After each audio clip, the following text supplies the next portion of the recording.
किसी के गुस्से को देखकर जब बहुत गुस्सा आदमी करता है और गुस्से में सारी हदें पार कर जाए तो आप पता है क्या कहते हैं, अरे बस बहुत हो गया भाई, हद हो गई है, तो इतना क्रोध अच्छा नहीं है, ये इति बहुत हो गया। पर किनके द्वारा? जिनके द्वारा कभी अति नहीं होती, जो कभी मर्यादाएं नहीं छोड़ते, जो कभी क्रोध नहीं करते, और उनके द्वारा कुछ ऐसा हो जाए, इति लंघित, बहुत सीमाएं लांघ ली आपने, इति लंघित मर्यादम, बहुत हो गया। इतना तिरस्कार, इतना अपमान कौन कर रहा है? वो कलयुग। कई बार आप में आप नहीं बोलते, कई बार आप में आपका मित्र बोलता है, आप में आपकी संगति बोलती है, कई बार आप में आपकी पूरी कम्युनिटी बोलती है, कई बार आप में आप नहीं दूसरों का प्रभाव बोलता है। जब तो 2-4 मंत्रियों से हमारे दबदबा है, पहचान है, तो फिर वो उनके साथ जो आपका कनेक्शन है वो बोल रहा होता है।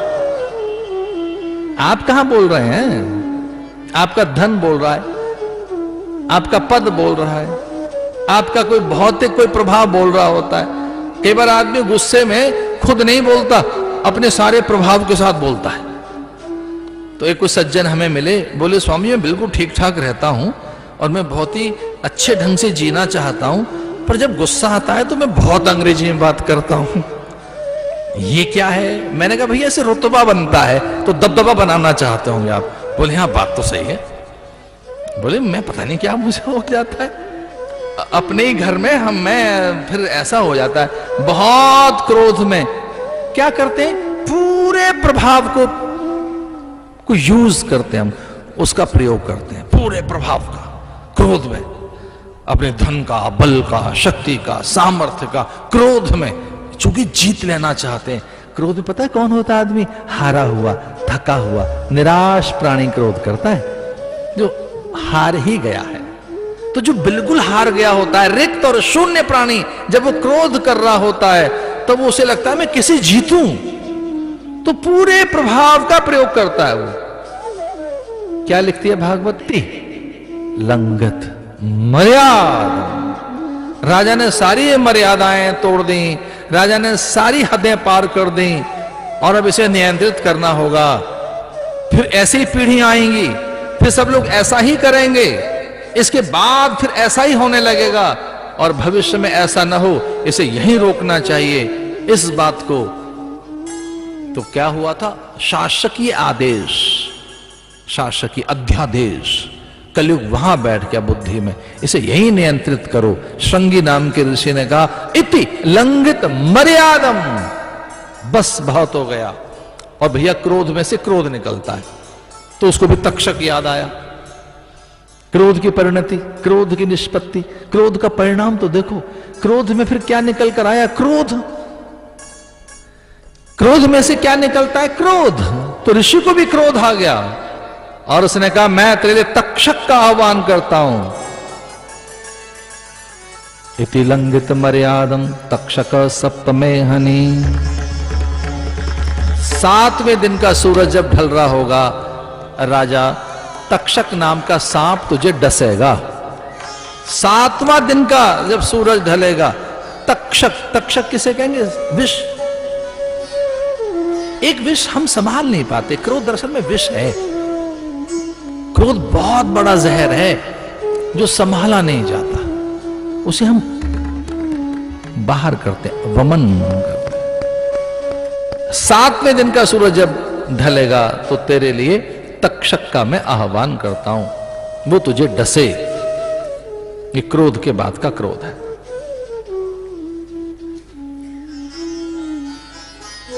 ऐसा कहते हैं कि जब श्राप दिया श्रृंगी ने तो उनकी पत्नी को अपशगुन अनुभव होने लगे।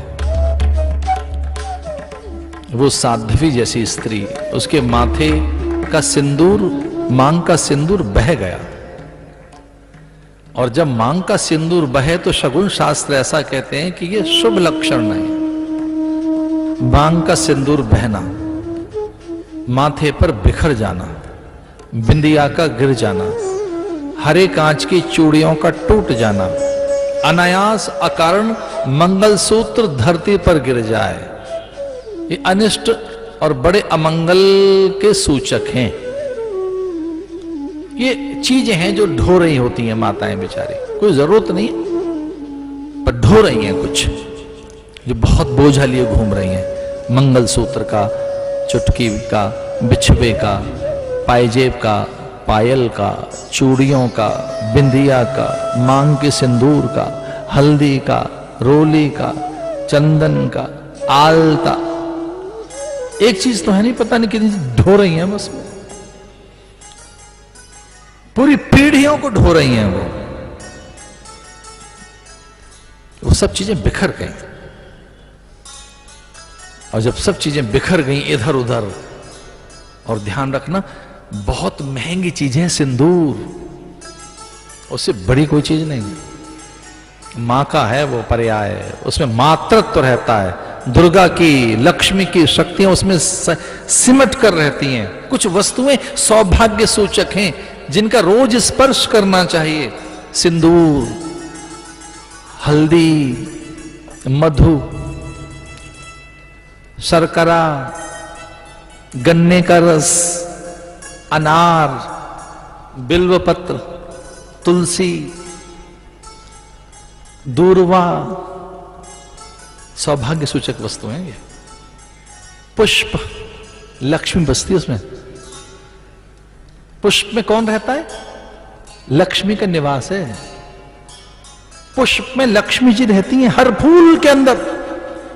भोर में जब फूल छुएंगे, गन्ने का रस, हल्दी, मधु, सिंदूर, जिसे रोली कहेंगे, ईख माने गन्ना, दाड़े माने अनार, दुग्ध, दधि, घृत, शहद, शर्करा, ये कहीं आपने क्रम से पांचों चीजें छू ली, कोई टॉक्सिन तो नहीं रहेगा, विष नहीं रहेगा। ये सब चीजें आपने छू ली, इनका एक क्रम है। दूध कितना, दही कितना, घी कितना, शहद कितना, शक्कर कितनी, उसका एक मेल है। वो पांचों इकट्ठी, पहले अलग अलग अलग अलग अलग छुई जाए वो, फिर पांचों इकट्ठी करके बहुत बड़ा केमिकल बन गया वो। पांचों इकट्ठी करके दोनों हाथों से कहीं मर्दन हो जाए उनका, कुछ एक दो बार क्रियाएं हो जाएं शिवलिंग पर या फिर शालिग्राम पर या देवताओं पर, और उसमें कहीं आपने तुलसी रख दी है, बिल्वपत्र रख दिया है, तो फिर वो क्या रस रसायन बन जाएगा। कहते हैं सौभाग्य सूचक वस्तुएं हैं ये। इसलिए मधु, शर्करा, इक्षुरस, रोली, हल्दी, मेहंदी, फूल, इनमें लक्ष्मी जी बसती हैं। हमारे ऋषियों ने कहा रोज प्रैक्टिस कराओ इनसे, भारतीयों से प्रतिदिन इनसे चढ़वाओ ये चीजें भगवान को। सौभाग्य सूचक, इनसे ऑरा ठीक रहेगा। इनके भीतर में बहुत बड़ा बल, इनको इंद्रियों को थामने का बल मिलेगा। जितेंद्रियता प्राप्त होती है इन वस्तुओं से। और जब मांग का सिंदूर बहने लगा, माथे की बिंदिया गिर गई, चूड़ियां टूट गईं, मंगलसूत्र धरती पर गिरा, और अपनी कांतिहीन अवस्था उसने देखी, कांतिक हो गई शरीर की। दर्पण में स्वयं को देखा तो लगा कि ये हुआ क्या, मेरे पति पर कोई संकट है, मेरी परंपरा पर कोई संकट है, मेरे देश पर कोई संकट है। ये जी किसके लिए रहे? अगर केवल परिवार के लिए जी रहे हैं तो लगेगा परिवार पे संकट है, समाज के लिए जी रहे हो तो लगेगा समाज पे संकट है, और उसे लगा कि मेरे देश पर संकट है, मेरी धरती पर संकट है। पुराणों में झांक कर तो देखो, रानी भयभीत हो गई। वो कहती है पूरे समय पर संकट है, कोई बड़ा समय ऐसा आ गया, बड़ा ऐसा कोई काल आया है जो सब विनष्ट कर देगा, विनाश कर देगा। पूरी धरती पर कोई अमंगल छाने वाला है, पूरी धरती पर कोई अनिष्ट होने वाला है। अरे क्या ऐसा होने वाला है? और उसका कारण एक ही हो सकता है, मेरे पति से कोई चूक हो गई, मेरे पति से कोई भूल हो गई, और वो भयभीत हो गई। मेरी इस धरती पर कोई अमंगल नहीं हो सकता जब तक मेरा स्वामी जीवित है, मेरा पति धर्मात्मा पुण्यात्मा है। क्या अतिवृष्टि होगी, अनावृष्टि होगी, भूकंप होगा, महामारी होगी? क्या होने वाला है? उल्कापात होगा। उल्कापात का अर्थ है आकाश में उपद्रव होना, उल्कापात। चक्रवात आएगा, भूकंप आएगा, महामारी, अतिवृष्टि, अनावृष्टि, भूमि बंजर हो जाएगी, क्या होगा? एक और बेचारा है, दूध देना बंद कर देंगे गऊं, कम दूध देंगे, दुग्ध उनका सूख जाएगा। क्या होने वाला है? विद्या विहीन प्राणी हो जाएंगे, इस धरती पर विद्या का अभ्यास हो जाएगा, शास्त्र नहीं पढ़े जाएंगे। क्या होगा? वैदिक वांग्मय होने वाला है। क्या होने वाला है? इस धरती पर बड़े उपद्रव होने वाले हैं। ये सब लक्षण इसलिए हैं कि कहीं मेरे पति से कोई चूक हो गई और वो अटारी पर गई दौड़ते हुए, धूल उड़ती हुई दिखाई दी दक्षिण दिशा में, समझ गई कि इस ओर से दौड़कर घोड़ा कोई आ रहा है तो मेरा पति ही होगा। आंगन से भागकर वो गई मार्ग में और पति को देखा उसने, जो पसीने से लथपथ। प्राय योगियों को कम पसीना आता है, प्राय स्वस्थ व्यक्ति को। जो बहुत स्वस्थ होता है व्यक्ति, उसे पसीना नहीं आता। एक और कारण है, भय में पसीना ज्यादा आता है। कुछ व्यतिक्रम हो जाए आपसे, आपकी सोच कहीं विकृत हो जाए तो पसीना आता है। अब चिकित्सा विज्ञान क्या कहता है राम जाने, पर कई बार तो भय में हाथ गीले हो जाते हैं। जब आदमी भयभीत होता है, लगता है कुछ घबराहट सी हो रही है। एक कोई कह रहा था महाराज मेरी पल्स बढ़ जाती है। भैया ये तो पल्स ठीक ठाक है कि नहीं? ठीक ठाक है, पर मुझे लगता है बढ़ गई है। धड़कन तेज हो जाती है। भैया ठीक है, हमने नाप कर देख ली। बोले आपको ठीक बता रही है मशीन, मुझे भी लग रहा है ठीक है, पर मुझे लग रहा है बढ़ रही है। ये भय के कारण होता है। राजा से पूछा था रानी ने, क्या हुआ? राजा आंखें नहीं मिला सका। अपराधी आंखें नहीं मिला पाता। नेत्र में अपराध की छाया रहती है, नेत्र झुके से रहते हैं।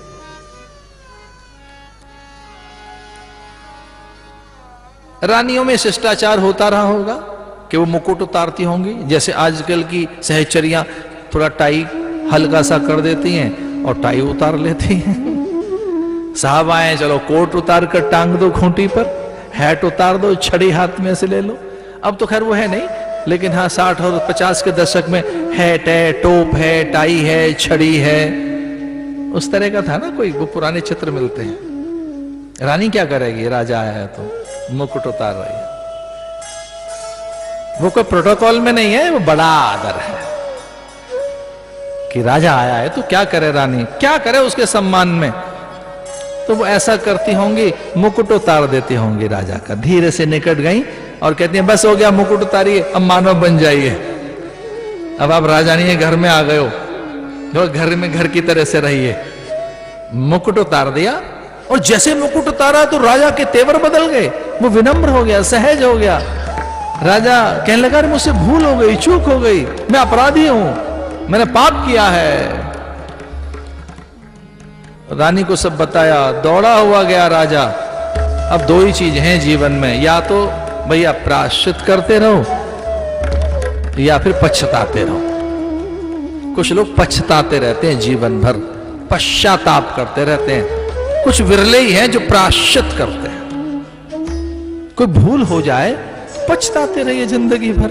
फिर एक और भूल कर लो, दूसरी कर लो, तीसरी कर लो, भूल करते रहो और फिर क्या करते रहो? पछताते रहो, पछताते रहो। कोई भूलें हो गई हैं, एक और कर ले, फिर पछताइए, फिर पश्चाताप कीजिए। एक दूसरे प्रकार के लोग होते हैं जो प्रायश्चित करते हैं।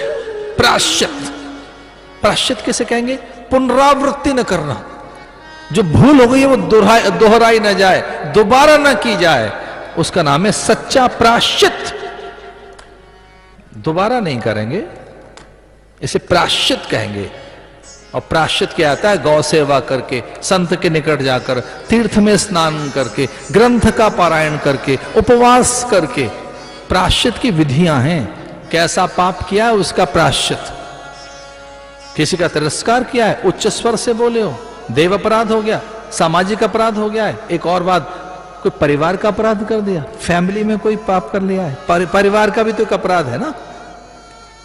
केवल परिवार में हुआ है वो, बाहर नहीं, एक समाज में हुआ है। एक पूरे राष्ट्र के लिए अपराध किया आपने, पूरे राष्ट्र के लिए अपराध का क्या प्रायश्चित है? समाज का अपराध किया तो क्या प्रायश्चित है? फैमिली में किया है, परिवार के लिए तो क्या प्रायश्चित है? और थोड़ा आगे बढ़े, खुद के लिए किया है तो क्या प्रायश्चित है? स्वयं जिससे प्रभावित हो, कोई दूसरा नहीं। आपकी पत्नी और पुत्र और आपका पति प्रभावित नहीं हो रहा, आप हो रहे हैं। उसके लिए क्या प्रायश्चित है, उसकी विधियां बताएगी। राजा दौड़ कर आता है, उनके चरणों में गिर जाता है शमी के, महाराज मुझसे भूल हुई, मरा हुआ सर्प मैंने आपके गले में डाला, मुकुट की आधीनता के कारण कलयुग ने मेरी बुद्धि हर ली, कलयुग ने मेरी बुद्धि को अपहृत कर लिया, मेरे लिए दंड क्या है। और तब बताया वहां संतों ने कि 7वें दिन तुझे मृत्यु आएगी, ये एक श्राप श्रृंगी ने तुझे दिया है। गंगा के तट पर अन्न जल त्याग कर बैठ गया, जाके रही भावना जैसी, प्रभु मूरत देखी तिन तैसी। उस संकट की घड़ी में कुछ और याद नहीं आया, कहने लगा कोई गुरु आए वही मेरी रक्षा करें। उसे कुछ और याद नहीं आया, कुछ सूझा नहीं, उसे कुछ नहीं सूझा। एक बार जब वो गर्भ में था कुछ कर ही नहीं सकता था, ब्रह्मास्त्र फेंका गया था उसे मारने के लिए, और तब भगवान ने सुदर्शन चक्र फेंककर उसकी रक्षा की। जब अस्त्र से उसके प्राण छीनने के लिए कोई तैयार था, अस्त्र जब उसके प्राण लेने के लिए तैयार था, तब भगवान ने भी अस्त्र फेंककर उसकी रक्षा की। अब ये कोई प्राण छीन रहा है शब्दों से, तो भगवान ने कहा चलो मैं भी शब्द से इसके प्राण बचाने चला जाऊं। तो क्या याद आया, गुरु, कोई गुरु हो रे भाई, कोई सदगुरु संत बतावे, जो नैनन अलख लखावे, धरती उखाड़े आकाश उखाड़े, अदर मड़ैया छावे, शून्य शिखर की सार शिला पर, भोग में जोग जगावे रे भाई कोई, सदगुरु संत कहावे, भोग में जोग जगावे। भोग को योग बना दे, जो कि जो कुछ भोग रहे हो ये योग है, जो कामना में उपासना की सिद्धि दे दे। रे भाई कोई सदगुरु संत कहावे, कर्म करे निष्कर्म रहे, जो ऐसी जुगति बतावे। शून्य शिखर की सार शिला पर, आसन अचल जमावे रे भाई कोई, कौन बतावे बाट, गुरु बिन बड़ा विकट यम पाट। आपने नदियां देखी, नदियों के किनारे भी देखे होंगे, पर ऐसी नदियां देखी हैं कि उनके दूर दूर तक किनारे हों, और कुछ ऐसी नदियां देखी हैं जिनमें किनारा ही ना हो। वो नदी नहीं होती, वो सागर होता है। जिसका किनारा है वो तो नदी, और किनारा खो बैठी और जल ही जल है, तो फिर क्या है, वो सागर है। भव सागर कौन बतावे बाट, गुरु बिन बड़ा विकट यम पाट। वो इतना लॉन्ग स्पैन, इतना चलना है, वो भवाटवी, वो भव सागर, वो भव समुद्र।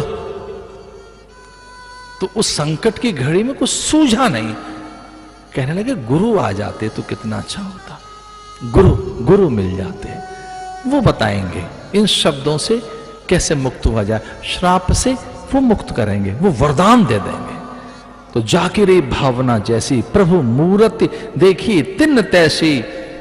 कहते हैं भगवान स्वयं आ गए सुखदेव बनकर। इसलिए शास्त्र कहता है कि गुरु नारायण के रूप में हरि ही है, वो हरि है नर के रूप में। कृपा सिंधु नर रूप हरि, हरि हरते पापानी। प्रकाश क्या करता है, अज्ञान का हरण कर लेता है, ठीक वैसे ही वो ज्ञान हमारे अज्ञान का हरण कर लेता है। प्राची से सूर्य की किरणें आकर जैसे उजाला बो देती हैं, ओजास पैदा कर देती हैं। और धन्य है हम सब, हम जिस धरती पर कथा सुन रहे हैं, भैया वो सूरज की धरती है। सूरज की किरणों की पहली, या जो पहली किरण आती है ना भारत में, वो पता है कहां गिरती है, कोणार्क में, वो उत्कल में, उड़ीसा में। धन्य है जगन्नाथ धाम के सूरज की पहली किरण यहां आती है, जो उजास की धरा, प्रकाश की धरा है। पहली किरण जब आती है जीवन में, मन के कोने कोने में, फिर अंधेरा रहेगा। गुरु प्रकाश की किरण। कहते हैं सुखदेव मुनि आ गए, जब सुख आए तो संवाद आरंभ हो गए, फिर कथा आरंभ हो गई, फिर व्यथा का नाश हो गया, अथ प्रक्षामि संसिद्धि योगिनाम परमम गुरु। ऐसा कहा गया कि जब गुरुओं का ध्यान करें तो 3 बार प्रणाम करना चाहिए। मिलकर मेरे साथ बोलो, गुरुवे नमः, परम गुरुवे नमः, परमेष्ठी गुरुवे नमः। शास्त्र कहते हैं जिन्हें, जो खास विद्या के उपासक है, जो कोई विशेष अनुष्ठान कर रहे हैं, जिन्हें ये मालूम है कि हम कौन सा अनुष्ठान, कौन सी विद्या और किस क्रम से उपासना कर रहे हैं, वो ये 3 बार प्रणाम किए बिना रह नहीं सकते। गुरुवे नमः, गुरु को प्रणाम। परम गुरुवे नमः, गुरु के गुरु को प्रणाम। परमेष्ठी गुरुवे नमः, उनके भी गुरु को प्रणाम। उसे विद्या का पता लग जाएगा, परंपरा का पता लग जाएगा। और हमारे यहां तो अब तक का मतलब जब मैंने सन्यास लिया था तब तक मान के चलो, तो जरा उल जलूल कोई साधु करे हरकत तो पता है क्या कहते थे, पता नहीं किस गुरु का चेला है, उसको कुछ नहीं कहते थे, गुरु को दोष दे रहे हैं। हमारे यहां कोई साधु उल जलूल कुछ करता, जब हम वो ये अर्ली 80s की बात कर रहा हूं स्वामी जी, मैं पता नहीं कौन से गुरु का चेला है। अब चेला उल जलूल हरकत कर रहा है, गुरु को पकड़ रहे हैं आप। इसका अर्थ है ढंग से ज्ञान नहीं लिया आपने। ये आपकी परंपरा से, पूजा विधि से, मंत्र आराधना से, आपकी आरती से, आपके उठने बैठने से, आपके फूल चढ़ाने के ढंग से पता लगेगा आप कौन सी विद्या की उपासना कर रहे हैं, कौन है आप, गुरु कौन है आपके। और एक और बात, गुरु वही हो सकता है जिसका कोई गुरु हो, और जिसका कोई गुरु नहीं है भाई गुरु तो नहीं हो सकता, वो कभी नहीं हो सकता। गुरु मस्ट हैव गुरु। अच्छा एक बात बताओ, पिता कौन हो सकता है इस धरती पे जिसका कोई पिता हो? बाप का बाप होगा तो फिर कोई आपका बाप होगा, आपके पिता के पिता के पिता। आप समझ क्या रहे हैं, वो न होते आप होते यहां, हम होते यहां, हमारे पिता के पिता के पिता के पिता, पिता में प्रपितामह है पवित्रेण ओम पुनंतु देव जनमाम पुनंतु मनसा ध्या। अरे गुरु परंपरा का नाम है, पिता के पिता के पिता, माँ की माँ की माँ की माँ। अगर मेरी माँ और उसकी माँ और उसकी माँ न होती, इसलिए कई बार तो 7 गोत्र मिलाए जाते हैं, 7 गोत्र। पता तो लगे सीक्वेंस में वो सिंक्रोनाइज किया जाता है उस प्राणी को कि ठीक ठाक है, उल जरूर तो नहीं कर देगा। चेहरा मोहरा कम देखते थे, पहले खानदान देखते थे, गुणसूत्र देखते थे, पहले देखते थे कि पूरा देखो कौन है। गुरु के गुरु, ओम गुरुवे नमः, परम गुरुवे नमः, परमेष्ठी गुरुवे नमः। परीक्षित ने प्रणाम किया और कहने लगे, हे गुरुवर, आप खाली गुरु नहीं है, परम गुरु, आप तो परम गुरु है। अतः प्रक्षामि संसिद्धि योगिनाम परमम गुरु।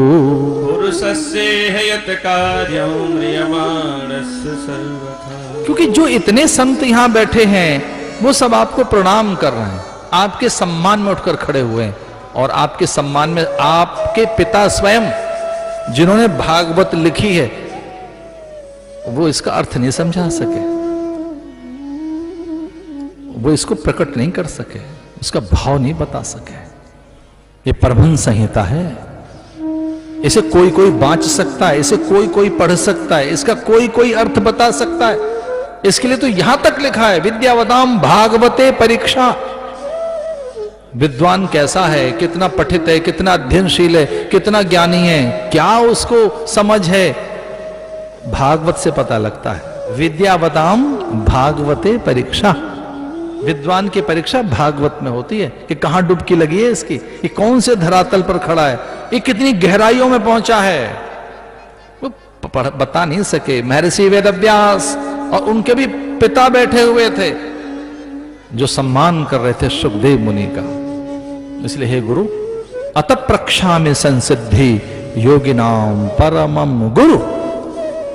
आप मुझे बताइए कि जब मृत्यु सामने हो, मृयमानस्य सर्वथा, मृत्यु सामने हो, नश्वर देह लेकर मैं बैठा हूं, क्या करना चाहिए इस नश्वर जगत में, नाशवान शरीर लेकर। कौन सा जगत है ये, कौन सा लोक है? मृत्यु लोक। इस मृत्यु लोक के प्राणी को, नाशवान शरीर जिसके पास हो, उसे क्या करना चाहिए? जरा कुछ बताओ तो सही। मृत्यु लोक में रहने वाला प्राणी, नश्वर शरीर हो, विनाशी शरीर हो, वो शरीर जिसमें कभी प्राण निकल जाएंगे, उसे करना क्या चाहिए? और सुखदेव मुनि के मुंह से भागवत निस्सरित हुई। ऐसा कहते हैं, मृत्यु को सुधारने वाला ग्रंथ है ये ग्रंथ एक एक पल को संवारने वाला ग्रंथ है। ऐसा कहते हैं, भागवत एकमात्र ऐसा ग्रंथ है जिसमें सारे अनुष्ठान, उपासनाएं, सब देवताओं की पूजा हो जाती है। जो करता है, सुनता है, सुनाता है, कहते हैं सब पार लगते हैं। जो करता है, कराता है, सुनता है, सुनाता है, विधि है उसकी सुनने की एक विधि है, करने की, कहने की एक विधि है। और विधि पूर्वक अगर कोई चीज हो जाए, विधान पूर्वक, तो बड़ा मंगल होता है। बहुत ही आनंद है मुझे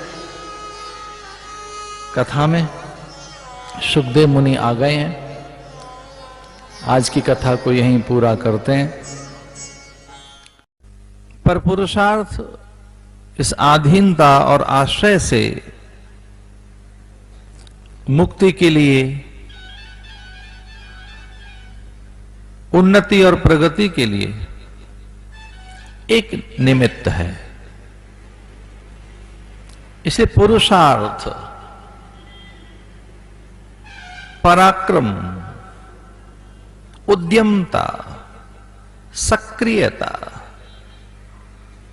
साधन में संलग्नता, शुभ कर्म, प्रीति, संकल्प की सिद्धि,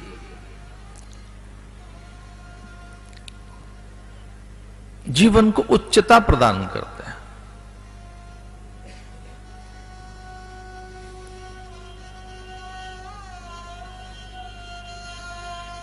भौतिकीय, आर्थिक जो आश्रय है, पदार्थ और वस्तुओं की जो अधीनता है,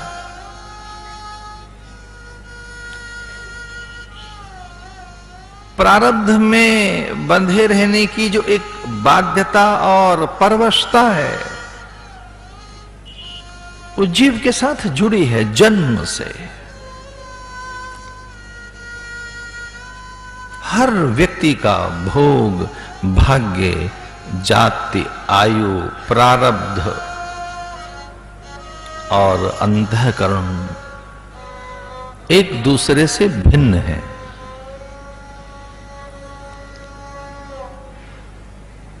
हर व्यक्ति यहां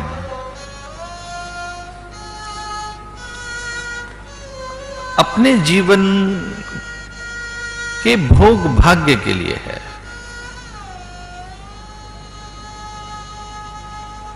भोग का अर्थ है सुख दुख, सुख और दुख भोगने के लिए।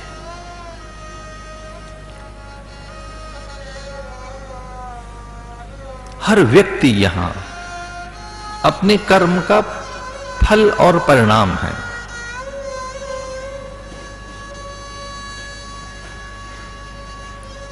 हर व्यक्ति यहां इस ब्रह्मांड में निपट एकाकी होने पर भी प्रत्येक पदार्थ, परिस्थिति, ग्रह, नक्षत्र, युग और जो अदृश्य सत्ता है उससे प्रभावित होता है। जो बड़ी चीज है वह पुरुषार्थ है।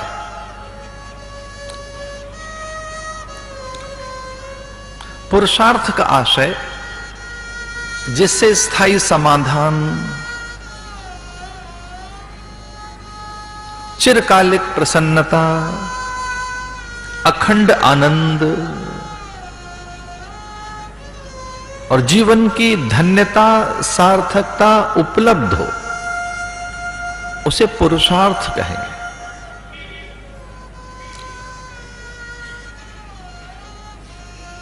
जीवन क्रमानुसार न चले, नियमानुसार न चले,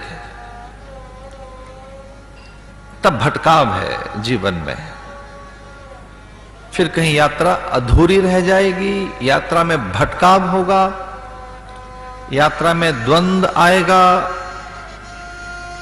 यात्रा असफल हो जाएगी।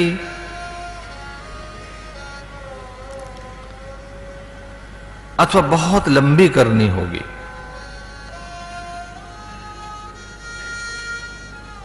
एक भी वस्तु यहां अयोग्य नहीं, अमान्य नहीं, अपूज्य नहीं, हेय नहीं, हर वस्तु भगवान की है। हर वस्तु हेय वही है, अपूज्य वही है जिसमें कुछ गुण की अधिकता है, ऐसे गुण की जो मान्य नहीं। गुणमयी सृष्टि है, सत्व रज और तम से बनी सृष्टि। पुरुषार्थ यह है कि हम गुणों में गुणों का अनुशासन रखते हुए तमोगुण को रजोगुण से जीत लें, रजोगुण पर सत्वगुण का अंकुश हो और सत्व की भी आसक्ति से मुक्त होकर हम गुणातीत हो जाएं। ये पुरुषार्थ है। पुरुषार्थ यह है कि हम में गुणों का प्रभाव न रहे, गुणातीत। जब तमोगुण हम पर शासन करता है तब उसके परिणाम अच्छे नहीं आते। तमोगुण की अधिकता और उसके आश्रय, उसकी आधीनता में आवेश, भय, उत्तेजना, क्रोध, निंदा, ईर्षा, असूया, अवसाद, क्षिप्तता, विक्षिप्तता,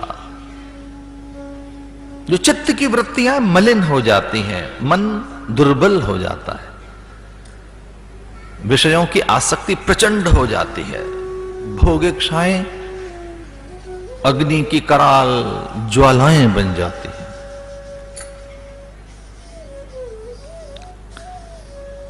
पुरुषार्थ का अर्थ है कि तम शिथिल हो, उसके पास शिथिल हो।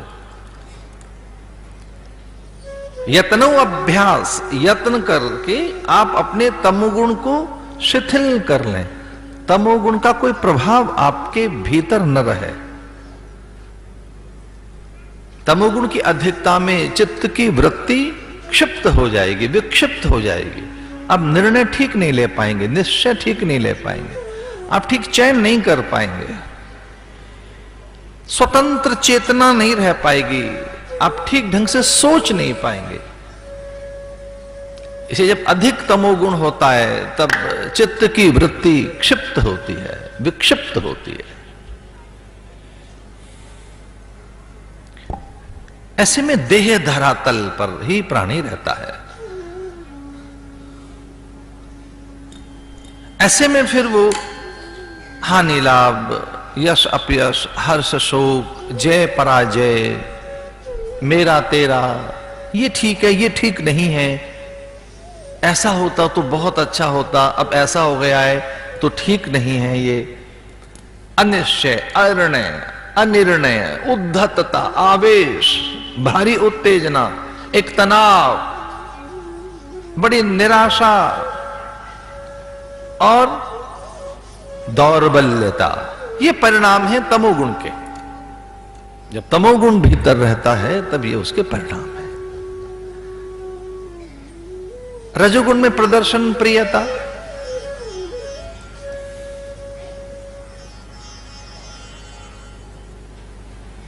एक है सत्वगुण जो पुरुषार्थ से अर्जित किया जा सकता है, पर वो भी बंधन कारक है। सत्व भी एक बड़ी आसक्ति है।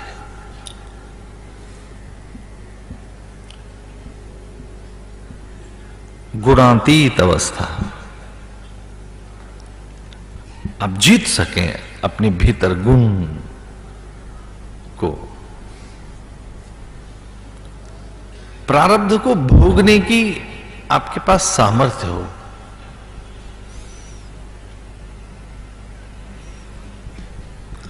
संकल्प शुभ हो आपका, ये सत्व की अवस्था में और सत्व की उच्च अवस्था में होता है। वेद कहता है निरंतर आप में एक ही भावना रहे, वह तन्मे मना शुभ संकल्प मस्तु। आपके भीतर शुभ संकल्प रहे, पवित्र संकल्प रहे। जैसा संकल्प होगा सृष्टि में वैसी हलचल हो जाएगी उसकी पूर्ति के लिए, वैसी सामग्री, वैसे साधन, वैसा यंत्र तंत्र, उस प्रकार से देव अनुदान, पूरी प्रकृति में वैसी तरंगें आपके आसपास दौड़ने लगेंगे उसकी सिद्धि पूर्ति के लिए, उसकी साकारता के लिए। तन्मे मना शुभ संकल्प मस्तु। संकल्प बड़ा हो आपका, शुभ संकल्प, ये पुरुषार्थ है। कोई पूछे पुरुषार्थ किसे कहेंगे, तो बड़ा संकल्प बनाना, शुभ संकल्प बनाना, अपने भीतर को यत्न पूर्वक, प्रयत्न पूर्वक अपने अंतःकरण को सुंदर बनाना और उसे आध्यात्मिक बनाना पुरुषार्थ है। कोई पूछे पुरुषार्थ क्या है, तो पुरुषार्थ है अपने अंतःकरण को आध्यात्मिक बनाना, स्वाभाविक बनाना, सहज बनाना, नैसर्गिक बनाना, अपने अंतःकरण को, फिर वैसा ही निर्माण होगा। पुरुषार्थ कुंभकार का उस समय नहीं दिखता कि जब वो पात्र बना रहा है, वो कौशल है, वो कल्पनाएं हैं, वो सृजन है, वो उसकी सृजनशीलता है, कल्पनाशीलता है। पुरुषार्थ तो बहुत पहले है कि उसने जो मिट्टी तैयार की है वो पुरुषार्थ है। पुरुषार्थ तो चक्र है, पात्र है, कुछ गीला करने के लिए जल है, आकार देने के लिए तूलिका है,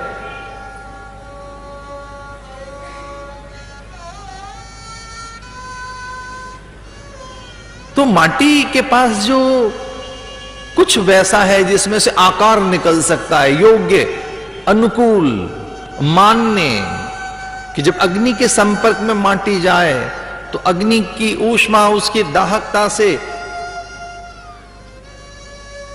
उसमें दरार न पड़ जाए, वो चटक न जाए, वो टूट न जाए, कहीं आधी पके और कहीं कच्ची रह जाए माटी। इसे मिट्टी जो तैयार की जा रही है कुंभकार के द्वारा, वो उसमें से जो महीन नन्ही नन्ही जो कंकड़ियां हो सकती हैं, जो बीनी जा रही हैं उसके द्वारा, उस पर ये माटी में से कला, सृजन, कल्पित आकृति और अग्नि के संसर्ग में माटी अपने को समर्पित कर सके, उसे पूरी परिपक्वता पैदा हो सके, कहीं आधी कच्ची पक्की न रह जाए, कहीं वह बिखर न जाए। माटी बिखर गई अग्नि के साथ जाकर तो आकार टूट जाएगा और वो मान्य नहीं होगा आकार। पुरुषार्थ मिट्टी तैयार करने के समय है, खेत में बीज डालने के समय पुरुषार्थ नहीं है। हां, पुरुषार्थ का वो एक हिस्सा है, पर पुरुषार्थ है जमीन तैयार करना। पुरुषार्थ है भूमि को योग्य बनाना। जब आप भजन, यजन, अर्चन, पूजन, मंत्र जाप, स्वाध्याय अथवा ध्यान में होते हैं, तब उससे पहले पुरुषार्थ किया जाए। ध्यान के लिए, अर्चना के लिए, उपासना के लिए, मंत्र जप के लिए, प्रार्थना के लिए। मंत्र जप से पहले जो है वो पुरुषार्थ है, उस योग्य बनाया जाए मन को, उस योग्य बनाया जाए। चित्त को, बुद्धि को।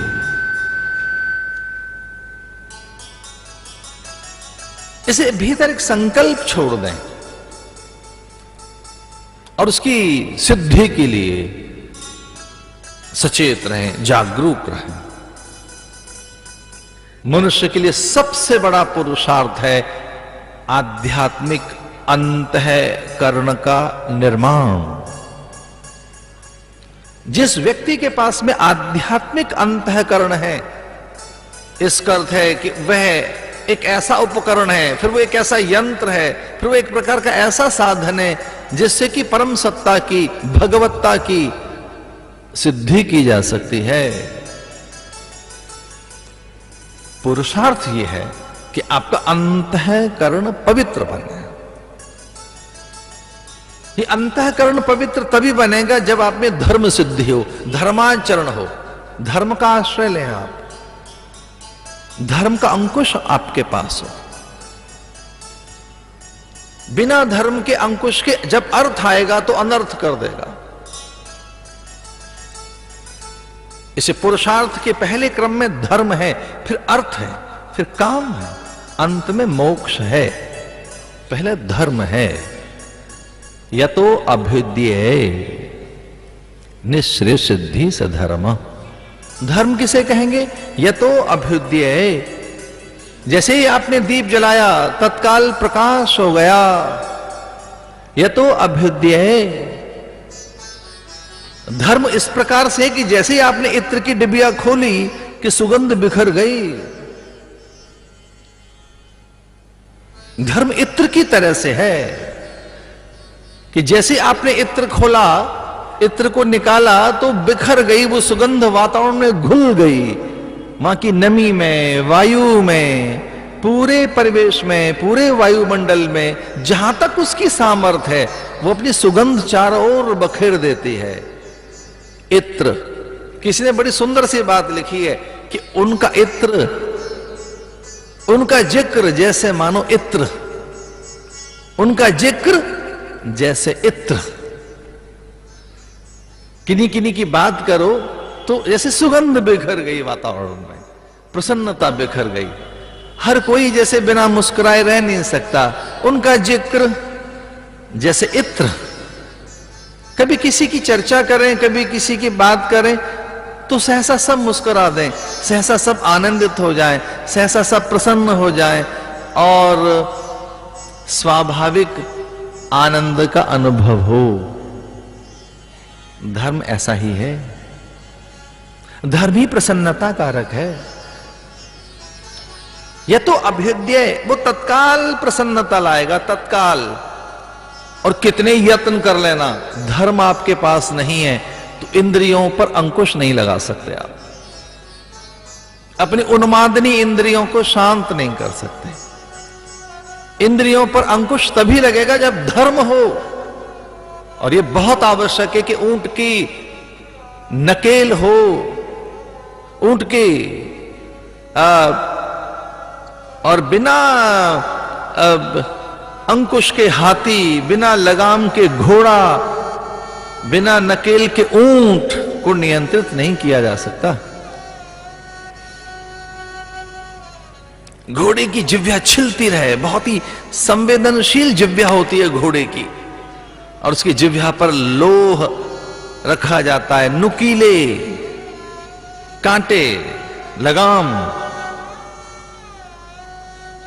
जब अश्व दौड़ रहा हो तो अश्वारोही, वो जो अश्वारूढ़ है, वो जो घोड़े को दौड़ा रहा है, वो जानता है कि इसे अब नियंत्रित करना है, इसे बाएं दाएं चलाना है, कब इसे रोकना है, अचानक इसे ठहरने के संकेत पहुंचाने हैं। वो उससे कुछ नहीं कहता, वो तो लगाम से नियंत्रित करता है। लगाम से घोड़ा नियंत्रित होता है, नकेल से ऊंट नियंत्रित होता है, और विशाल काय हाथी के मस्तक पर एक अत्यंत संवेदनशील कोई एक स्थान होता है, मस्तक के बिल्कुल मध्य में, और वहां एक उंगली का प्रहार भी हाथी को भारी चोट पहुंचाता है। एक उंगली से भी एक प्रहार कर दिया तो हाथी तिलमिला जाता है। बस वही महावत का बायां पैर रहता है और वो ये जानता है कि अपने पैर की धमक किस तरह से देनी है कि हाथी को बाएं चलाना है, दाएं चलाना है। और चौंकाने वाली बात बता रहा हूं, हाथी दौड़ते हुए अचानक पीछे भी लौट सकता है। वो धमक के संकेत हैं कि कब पीछे लौटाना है हाथी को, कब बैठने के लिए कहना है। एक मर्मस्थल है, वहां जब चोट पहुंचती है, पाद प्रहार, जब एड़ी का भारी प्रहार हाथी के मस्तक पर पड़ता है, महावत की एड़ी का आघात, तिलमिला उठता है हाथी, भारी दर्द होता है हाथी को। हाथी कहता है कुछ भी हो सकता है, महावत मेरे मस्तक पर प्रहार न करे। वहीं बैठ जाता है हाथी। इसे पुरुषार्थ कहेंगे कि आपको अपने को जीत ना आए, आप अपनी इंद्रियों को जीत सकें, अपने मन को कमांड दे सकें, स्वयं पर नियंत्रण कर सकें, आपको खुद पर कंट्रोल करना आए। और जिनको स्वयं पर नियंत्रण करना नहीं आता, जिनके पास सेल्फ कंट्रोल की विद्या नहीं है, जो स्वयं को नियंत्रित नहीं कर सकते, उनके आसपास कभी अघटित हो सकता है वो जो अप्रिय हो, जो अमान्य हो, जिसके परिणाम अच्छे न हो। धर्म एक बड़ा बल है। एक और बात,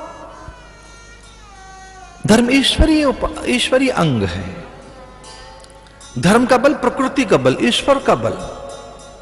जैसे आप में धर्म रहता है, तब पूरी प्रकृति और उसकी व्यवस्था के साथ आप होते हैं। हवा, पानी, धूप, इन सब के साथ आप होते हैं।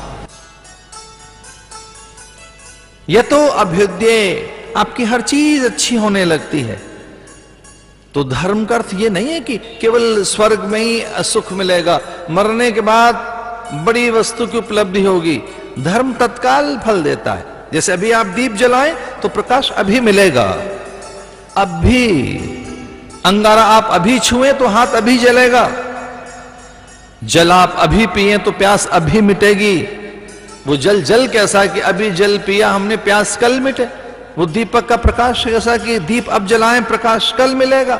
अंगारा अभी छुए, हाथ कल जलेगा। यह तो अभेद्य है। अब भी उसी समय पूरे यूनिवर्स में चारों ओर एक हलचल पहुंच जाती है, अगर आपका शुभ संकल्प है, और प्रकृति उसे पूरा करने के लिए उस प्रकार की व्यवस्था करने लगती है। निश्रेयस सिद्धि और परलोक की सिद्धि भी।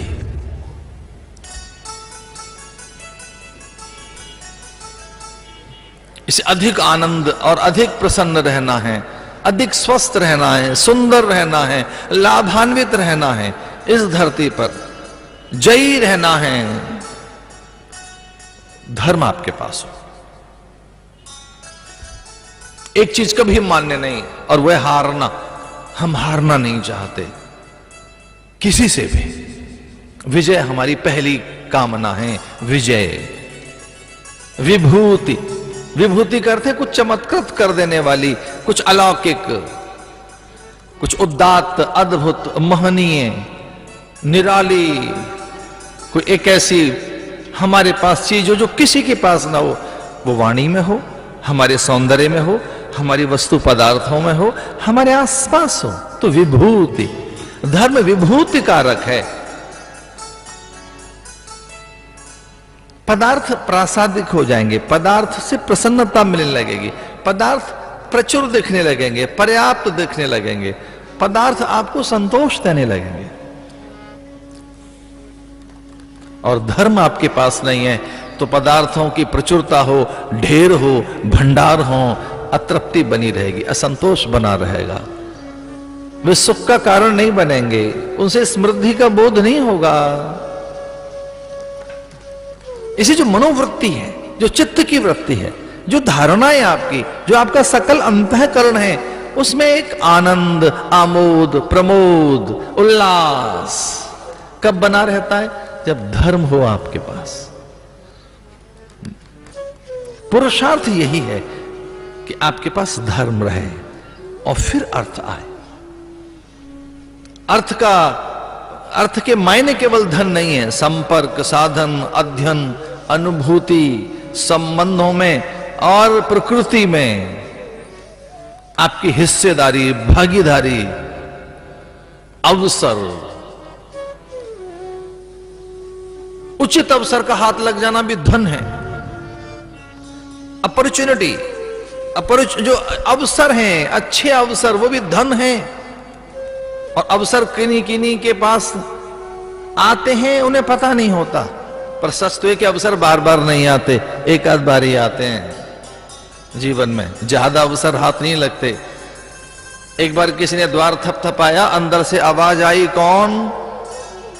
एक बार द्वार थपथपाया किसी ने, अंदर से आवाज आई, कौन? चुप रहा वो भीतर वाला। फिर दोबारा द्वार थपथपाया, फिर तीसरी बार, बार बार द्वार थपथपाया, अंदर से आवाज आई, कौन? तो उसने कहा, मैं अवसर हूं, मैं अवसर हूं। दरवाजा नहीं खुला। बाहर वाला दरवाजा थपथपाता रहा, अंदर से आवाज आती, कौन? कौन? बाहर वाला कहता, मैं अवसर हूं, उचित अवसर, सही अवसर, मैं ठीक समय हूं, मैं बिल्कुल सही समय हूं। अब मैं समय हूं, वो समय, सही समय, जब साधन है, उत्साह है, प्रसन्नता है, तू कुछ कर सकता है, तुझे कुछ मिल सकता है, ये वही अवसर है बस, और तेरे हाथ कभी अवसर नहीं आएगा। बाहर वाला थपथपाता रहा, अंदर वाला कहता, कौन? वो कहता, मैं अवसर हूं, मैं समय हूं, मैं साधन हूं, मैं सामग्री हूं, मैं सही संकल्प हूं। अंदर वाले ने द्वार नहीं खोला, बाहर वाले ने कहा, खोल, मैं अवसर हूं। तब भीतर वाले का मौन टूटा। उसने कहा, अवसर तो एक ही बार आता है, तू कुछ और होगा जो बार बार द्वार खटखटा रहा है। अवसर एक बार आता है। दरवाजा खोला नहीं उसने। बोले, अवसर तो एक बार आता है, जीवन में एक बार, रोज कोई अवसर द्वार नहीं थपथपाते। तू अवसरवादिता हो सकता है, अवसर नहीं है, कुछ और हो सकता है। कई बार अवसर एक ही बार हाथ लगता, एक बार, वो धन है। कुछ लोगों ने अर्थ के मायने लिए कि जो क्रेडिट कार्ड से मिलता है, जो हमने निवेश कर रखा है, जो बैंक बैलेंस है, सोना चांदी है, हाँ ये अर्थ तो है ही, ये तो सही बात है। अर्थ अवसर को भी कहते हैं, समय को कहते हैं। यौवन को धन कहेंगे, यौवन धन।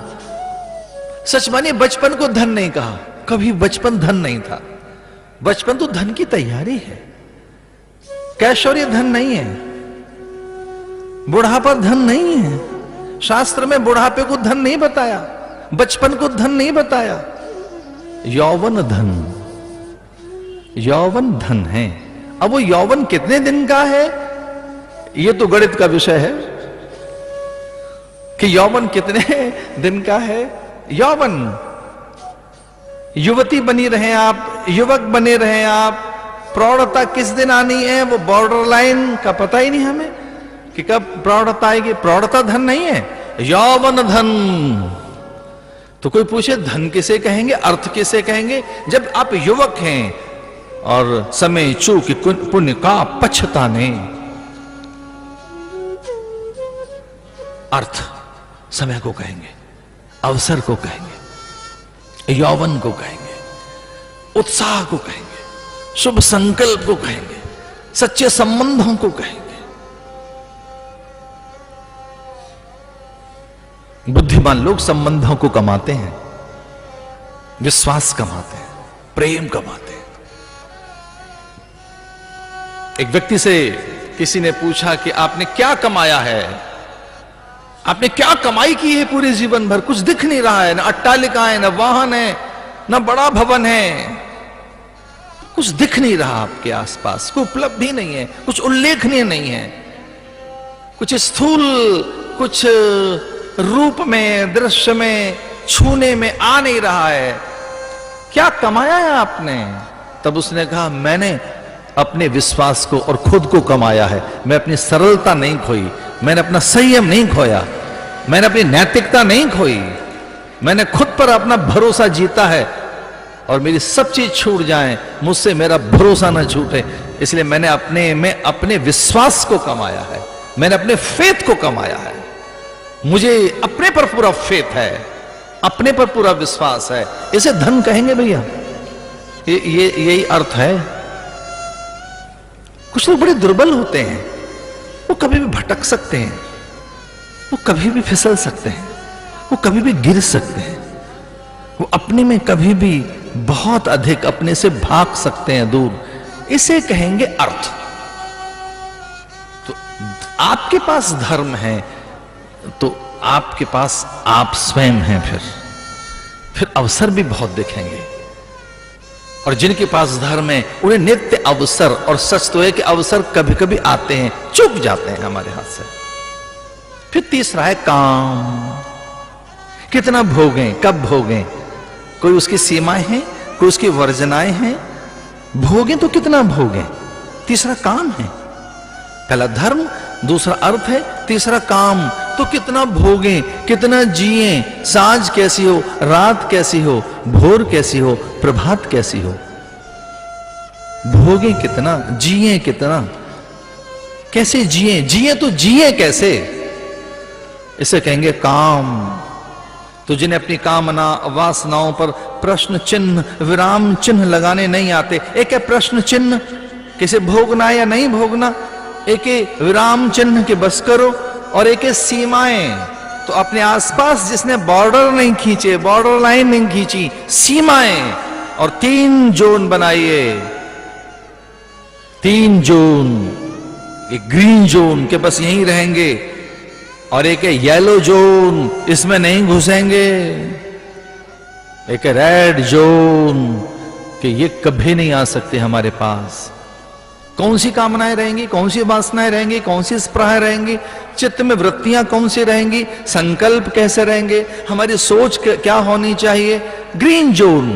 और धर्म आपके पास है तो आप ग्रीन जोन में रहेंगे। जब धर्म कम होता है तो चेतना छलांग लगाकर येलो जोन में चली जाती है, पीली जोन में, और कई लोग तो बहुत देर तक रेड जोन में भी रहते हैं, जहां नहीं रहना चाहिए। शास्त्र कहता है कि ये रेखाएं आपकी हद हैं, हदबंदी की है। अरे हद में तो हर किसी को रहना होता है, सरहदों में, हदों में। आप एक बार किसी देश की सीमाएं ऐसे लांग कर दिखाइए, कितना बड़ा अपराध हो जाएगा। सीमाओं में आप अपने हैं तो कोई बात नहीं, पर किसी देश की सीमाएं तोड़कर दिखाइए। आप एक किसी देश की सीमाएं तोड़कर दिखाइए, बिना वैधानिक पारपत्र लिए आप कोई सीमा में प्रवेश करके दिखाएं, कितना बड़ा अपराध है। धर्म किसे कहेंगे कि जो काम को नियंत्रित करे, जो सीमांकन करे, सीमांकन, वर्जनाएं। कभी अपने को डांटा है, कभी निग्रह किया अपना। जिनको निग्रह करना नहीं आता, जिनको शम दम नहीं आता, जिनको स्वयं पर, अपने पर यह कहना नहीं आता कि यह अनर्थ हुआ है। काम प्रचंड है, अनियंत्रित है, वो तो बेलगाम है। काम में सीमांकन होगा, सीमांकन। भूल कर भी आपकी चेतना ग्रीन से येलो जोन में न जाए, और जहां लाल बत्ती है वहां तक न पहुंच जाए। नियम निर्धारित किए गए हैं शास्त्र में, और वो केवल शिष्यों के लिए नहीं, गुरुओं के लिए भी है। वो केवल साधक के लिए नहीं, सिद्ध के लिए भी है। और सच मानिए, वो केवल भक्त के लिए नहीं, वो भगवान के लिए भी है। और जब जब उसने भी नियमों की अनदेखी की है, तो किसी अनसुईया जैसी ने दुधमुहा बच्चा बना लिया है उसे। फिर भगवान भी अपनी सामर्थ्य खो देता है, फिर भगवत्ता भी शिथिल हो जाती है, क्योंकि उसने सीमाएं नहीं तोड़ी, वो सीमाओं में रही अनसुईया, और एक थोड़ी सीमाओं को लांग रहा है। एक किसी नारी से कह रहा है विवस्त्र होकर, बहुत कम वस्त्रों में भिक्षा मांगने की बात, थोड़ी सीमाएं लांग गए वो, थोड़ी सी। और एक नहीं, तीनों, और तीनों सीमाएं लांग गए। और वो जानते थे कि सीमाओं को लांग देने का अर्थ है कि फिर हमारे पास बल नहीं रहेगा। सीता सीमा लांघ गई। जब तक वो सीमाओं में थी, वो महान थी, बलवान थी, शक्तिमान थी। रावण जैसा जयी बलि कुछ कर नहीं सका। रावण जानता था कि जिस दिन ये सीमाओं से बाहर आ गई, जिस समय मैं फिर बलि बन जाऊंगा। मुझे इतना ही कहना था, एक सीमा जरूर खड़ी करके रखो अपने सामने, और वो सचेत करती रहे सीमा आपको, वो सीमा रेखा, वो वर्जना आपके पास में कि ये हमको लांघनी नहीं है। तो जो वर्जनाओं का, सीमाओं का, मूल्यों का अतिक्रमण, उल्लंघन नहीं करते, वही तो सामर्थ्यवान है। इस धरती पर जयी कौन बने? जिन्होंने नियमों का निर्वहन किया, प्राकृतिक नियमों का, परंपराओं का आदर किया, मूल्यों का अनुसरण किया, सिद्धांतों का अनुगमन किया, शास्त्रों का पठन पाठन और उसके विहित जीवन जिया, जो सद्गुरु उपदेश में जिए। एक और बात है, जो अपनी सीमाओं को कभी लांघे नहीं, जय उन्हीं की हुई है इस धरती पर, वही विजयी बने हैं। भागवत में बड़ा सुंदर सा श्लोक है, नारायणं नमस्कृत्य नरं चैव नरोत्तमं देवीं सरस्वतीं व्यासं ततो जये मुदीरये। ततो जय, जयी कौन बने? जिन्होंने नियमों का निर्वहन किया, सीमाओं को तोड़ा नहीं, वर्जनाओं को लांघा नहीं। धर्म उसे कहेंगे जिसे सीमांकन करना आता है, वर्जनाएं तय करनी आती हैं, जिसे मूल्यों के अधीन आप रहते हैं, और तब आपके जीवन में गुणवत्ता आती है, अर्थवत्ता आती है, सारवत्ता आती है, मूल्यवत्ता आती है। मूल्य बड़े बन जाते हैं आपके, फिर आप बड़े बन जाते हैं। इसी को कहेंगे श्रेष्ठता का अर्जन करना। श्रेष्ठता अगर नहीं है जीवन में, और सब कुछ है, नैतिकता जीवन में नहीं और सब कुछ है, तो जीवन बाहर से बड़ा हो सकता है, भीतर से बड़ा छोटा। फिर चौथा परिणाम है मोक्ष। ध्यान तो परिणाम का नाम है, ध्यान विधि नहीं है कोई, ध्यान तो परिणाम है। समाधि कोई विधि नहीं है, समाधि तो परिणाम है। क्या हो, चलो समाधि लगा लें, समाधि लगाई नहीं जाती, समाधि प्रकट होती है भाई, समाधि घटित होती है, समाधि तो उपलब्ध होती है। समाधि तो परिणाम का नाम है, समाधि अभ्यास नहीं है, समाधि कोई क्रिया नहीं है, न वो क्रिया है ना अभ्यास है, न वो कोई विधि है, न वो कोई नियम है। वो तो जो कुछ पहले किया है उसका परिणाम समाधि है। यम नियम आसन प्राणायाम प्रत्याहार धारणा ध्यान का परिणाम समाधि।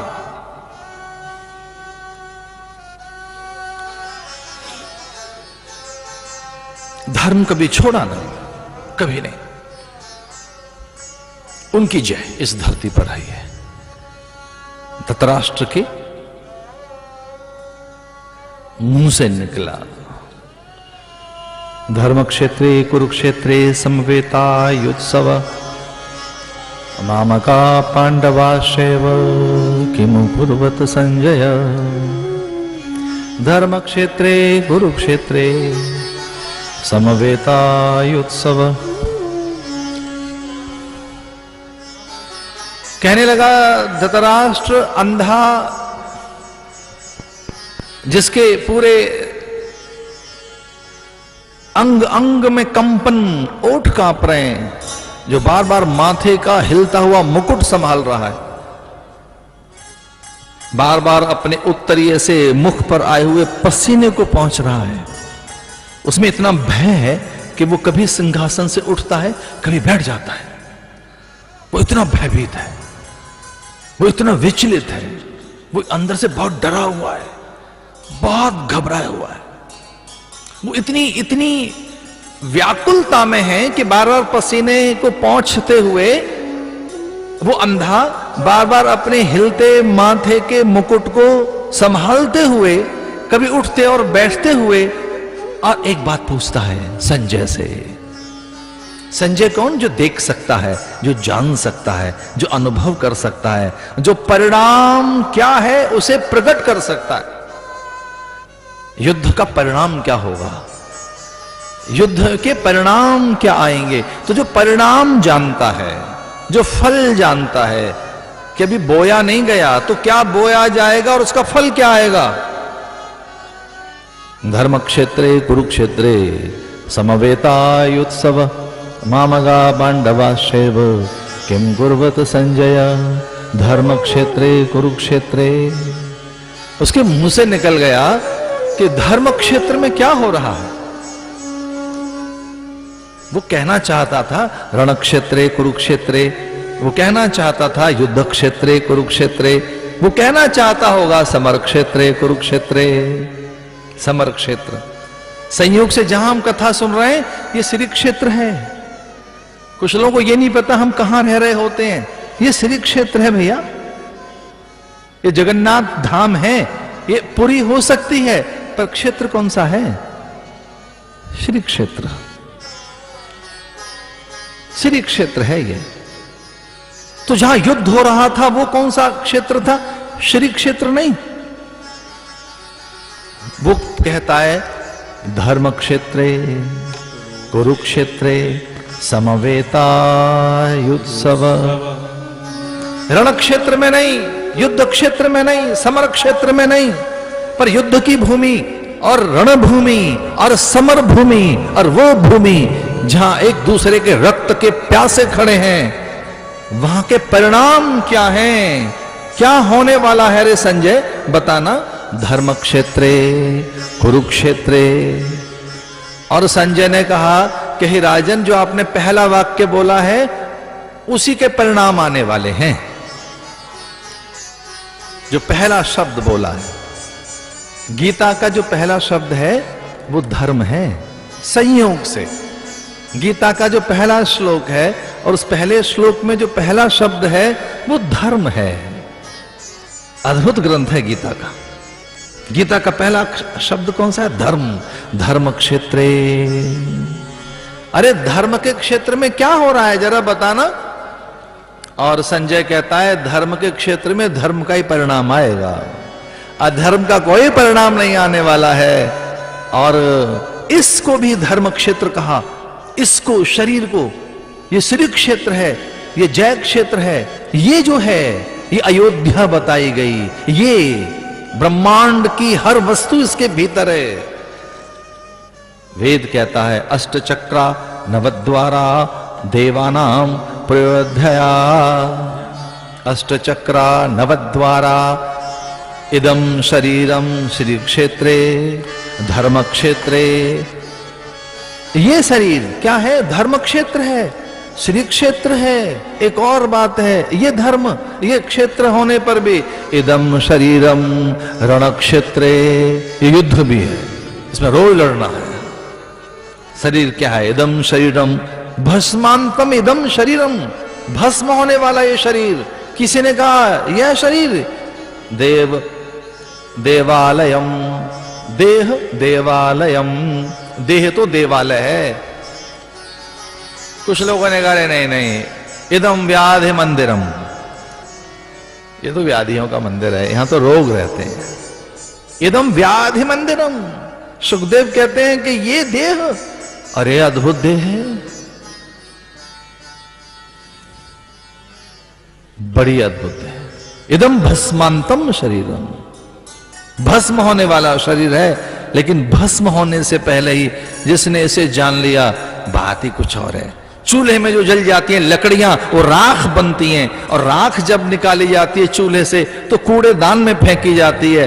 पर हवन में जो लकड़ियां जल जाती हैं समिधा बनकर, भैया वो कूड़ेदान में नहीं फेंकी जाती, माथे पे लगाई जाती हैं, प्रवाह में उन्हें विसर्जित किया जाता है। जो चूल्हे में लकड़ी जली वो उधर की आग की पूर्ति के लिए जली है। चूल्हे की लकड़ी, वो उधर की आग, वो पेट की आग बुझाने के लिए जली है। और भैया जो हवन में समिधा बनकर जली है वो तो विभूति है, भस्म है, राख नहीं है वो। आप जले कैसे, आप जिए कैसे, किस ढंग से जिए आपने, अपने को कैसे जलाया है, किस तरह से जिया है आपने। धर्म क्षेत्रे कुरुक्षेत्रे। और धर्म का एक ही परिणाम होता है, यतो धर्मस ततो जय। इस धरती पर विजयी बनना चाहते हो आप, जयी बनना चाहते हो, तो धर्म का आश्रय लें। धर्म बड़ा बल है, धर्म का बल बहुत बड़ा बल है।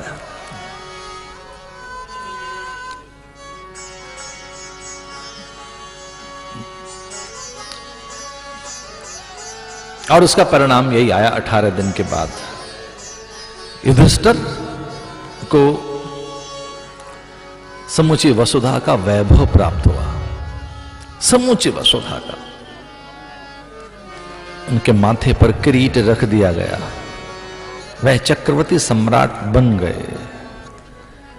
11 अक्षौहिणी सेनाएं जिनके पास थी, और जहां कृपाचार्य, आचार्य द्रोण, पिता में भीष्म, महाबली, कर्ण, विकर्ण, दुशासन, शकुनी, और उनके पास सत्ता, न केवल सत्ता, नारायणी सेना, वो सब पराभूत हुए, निस्तेज हो गए, वे सब के सब हार गए। इस धरती पर अभी तक भी असत्य जीता नहीं है, अभी तक भी अंधेरा अभी तक भी नहीं जीता है, अभी तक भी नहीं, असत्य कभी नहीं जीता। इस धरती पर केवल अर्थ से कोई पूजित नहीं हुआ, अभी तक भी नहीं। हां, कोई अधिक अर्थवान वंदनीय बन गया होगा तो अर्थ के कारण नहीं, त्याग के कारण, किसी संस्कार के कारण, किसी बड़े विचार के कारण, किसी बड़े उत्सर्ग के कारण, बलिदान के कारण इस धरती पर जय उनकी रही जिनके पास धर्म है। यतो धर्मस्ततो जय। जब माथे पर मुकुट रखा जा रहा था, और बदले की भी आग कैसी होती है भाई, प्रतिशोध की ज्वालाएं कैसी होती हैं, कि भीम ने प्रतिज्ञा की थी कि जब तक मैं दुशासन की छाती का लहू भरपेट नहीं पी लूंगा तब तक मैं प्यासा रहूंगा। पांचाली के केश पकड़कर जब दुशासन खींच कर लाया, उस समय पांचाली रजस्वला थी, ऐसे में बहु बेटियों के निकट न जाएं, मातृत्व रहता है उनमें, उनमें एक विशेष प्रकार की शक्ति का संचार रहता है। तब नारी में बड़ा बल, एक बड़े प्रकार की एक सामर्थ्य होती है, तब वह देवी स्वरूपा होती है।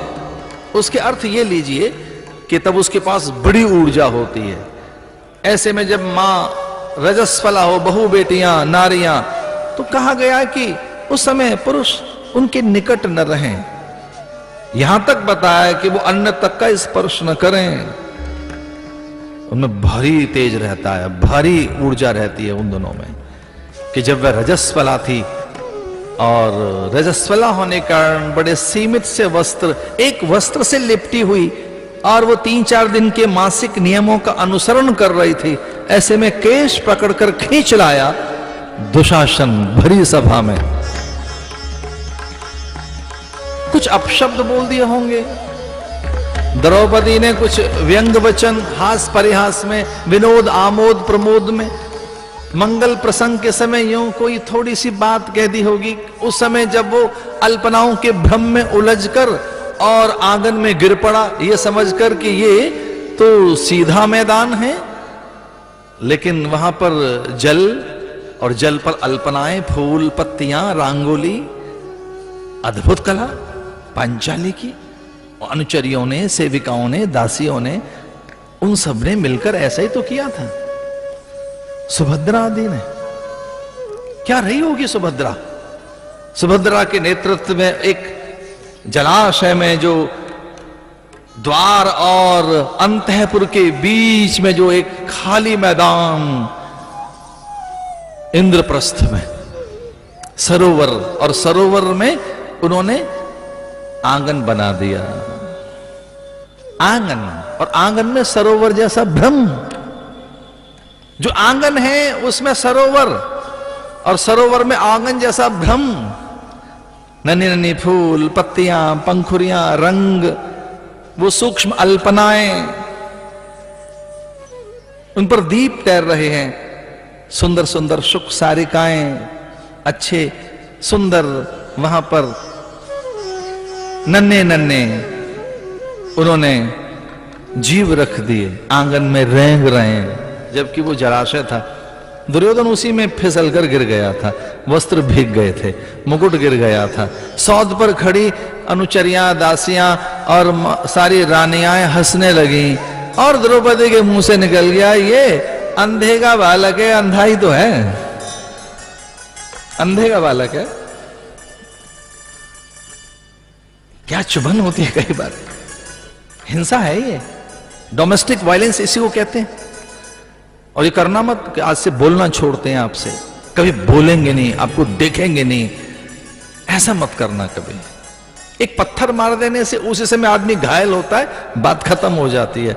लेकिन जो नेत्र के प्रहार हैं, भंगिमाओं के प्रहार हैं, शब्दों के प्रहार हैं, बहुत दूर तलक चलते हैं, लंबे घाव करते हैं। शब्द का बाहरी प्रहार होता है। दुशासन खींच लाया केश पकड़कर और उस समय प्रण किया था पांचाली ने कि अब ये केश नहीं बंधेंगे मेरे। नारी के केश खुले हों तो किसी प्रतिज्ञा का प्रतीक है, किसी बड़े व्रत का प्रतीक है, उपवास का प्रतीक है, वो किसी अनुष्ठान का प्रतीक है। लिखा है शास्त्र में कि नारी कब कब कब केश खोले, वैणी बंधन रहनी चाहिए, उसके बाल बंधे रहने चाहिए। और खुले हैं तो किन अवस्थाओं में खोले? व्रत के समय, उपवास के समय, कुछ मंगल प्रसंग हैं, कुछ अलग प्रकार के उत्सव हैं, उसमें बताया गया कब कब कब कब नारी अपने केश खोल सकती है। प्रतिज्ञा लेने के समय, युद्ध के समय कब खोल सकती है नारी केश। और अगर नारी के केश खुले हैं, बिखरे हैं, भैया इसका अर्थ है बड़े किसी व्रत में है, समय बड़े अनुष्ठान में है, किसी बड़े संकल्प की पूर्ति के लिए है ये। और खुले हुए केश कभी नहीं बांधोगे जब तक दुशासन के वक्षस्थल का लहू मेरी अंजुरी में भर भर कर जब तक भीम नहीं देगा, मैं केश तो नहीं बांधूंगी। अरे कभी किसी को रक्तपान करते देखा है आपने? और रक्त से नहाते हुए? द्रौपदी नहा रही है रक्त से, दोनों में छीना झपटी है। वो कहता है पहले मेरा पेट भर जाने दे, पहले मुझे पीने लेने दे। वो कहती है तू बाद में पीते रहना, मैं केश संवार के चलूं। उत्तरा बालक को जन्म दे रही है और मेरा दायित्व है कि उत्तरा के प्रसूतिका गृह में जाकर नन्हे से बालक की नाल मैंने काटनी है। वो पांडव, अंतिम जो पांडव आ रहा है, उसका जात कर्म संस्कार मैं करूंगी। दोनों में छीना झपटी है। मा तपो तप्पे माना परिमिताहार एकांतशीली जनांद बगिराकृति। बड़े सुंदर सुंदर ये श्लोक हैं। एक रक्तपान करके पेट भरता है, दूसरे ने लहू से अपने बाल सींच लिए। और कल्पना तो करो कितने दिन तक वो खुले बाल लिए घूमती रही होगी। आज पूरे महलों में संतोष है कि कम से कम पांचाली के बाल तो बंधे। अब उसमें वैणी बंधन है, सुंदर फूल लटक रहे हैं, उसने पूरा श्रृंगार आज किया है। उसने कहा श्रृंगार कभी नहीं करूंगी, आभूषण नहीं पहनूंगी। एक सती जैसा जीवन जीने लगी, योगिनी जैसा। जब तक जय का तिलक मस्तक पर नहीं देख लूंगी युधिष्ठिर के। ब्राह्मण स्वस्ति वाचन कर रहे हैं और जय मिल गई, राजा बन के युधिष्ठिर। कान में समाचार आया, बहुत सुंदर समाचार, उत्तरा के पुत्र का समाचार। एक अधिकारी पुरुष का जन्म। एक वो अधिकारी पुरुष उत्तरा के गर्भ से, जैसे अभिमन्यु और उससे भी पूर्व की अर्जुन, कृष्ण, द्रौपदी, सुभद्रा, इन सब की बातें सुनने का अवसर मिला जिसे। अरे 3-4 इंच का ही तो एक फर्क होता है, एक मांस का ही तो फर्क है बस। मां के पेट पर कितना इंच का मांस होता होगा? 3-4 इंच का बस। एक उतना सी तो एक दीवार है, बाकी तो बालक सब सुन रहा है। वो कितना इंच का मोटा से मोटा मांस होता होगा? कुछ इंच का, या कुछ बहुत बड़ा है उधर तो कितने इंच का मांस होगा? बाकी तो बालक सब सुन रहा होता है। संस्कार मिले जिसे। परीक्षित परीक्षित के समाचार कान में पड़े, परीक्षित पैदा हो गया। और कब? जब राजा बन गए। ऐसे में एक बालक के जन्म के समाचार, और समाचार से एक प्रतिक्रिया तो होती है। समाचार एक भीतर में रसायन पैदा करता है, समाचार आपकी भीतर की मानसिकता को बदलता है। समाचार बहुत प्रकार के भीतर गुणसूत्र और बहुत प्रकार के द्रव्य और बहुत प्रकार के रसायन पैदा करता है समाचार। इसलिए अपनों को अच्छे समाचार दिए जाएं, विशेष तौर से वृद्ध, अतिवृद्ध, रोगी, अतिथि, अभ्यागत, आगंतुक के सामने गोपनीय समाचार न दिए जाएं। परिवार के कुछ ऐसे समाचार उनके सामने प्रकट न करें जिससे परिवार की गोपनीयता भंग हो। समाचार सबके सामने मत दो। लेकिन अनुचरियां घंट, घड़ियाल, शंख, सहनाई, मृदंग, पखावज और थाली बजाते हुए जब आई तो वो तो सबको पता लग गया कि बालक हो गया है।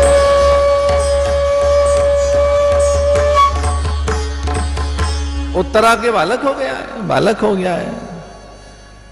क्या समाचार है? परीक्षित के जन्म का समाचार, जिसकी बड़ी परीक्षा ली गई, इसलिए उसका नाम रखा परीक्षित। इक्षित का अर्थ है अभीप्सित, आकांक्षित, अभिलषित, प्राप्तव्य। और हमारे शास्त्र एक बात कहते हैं कि जो हम नहीं कर सके, जो हम नहीं कर सके वो हमारी संतानें कर सकती हैं। हमारा पुत्र कर सकता है, हमारी पुत्री कर सकती है।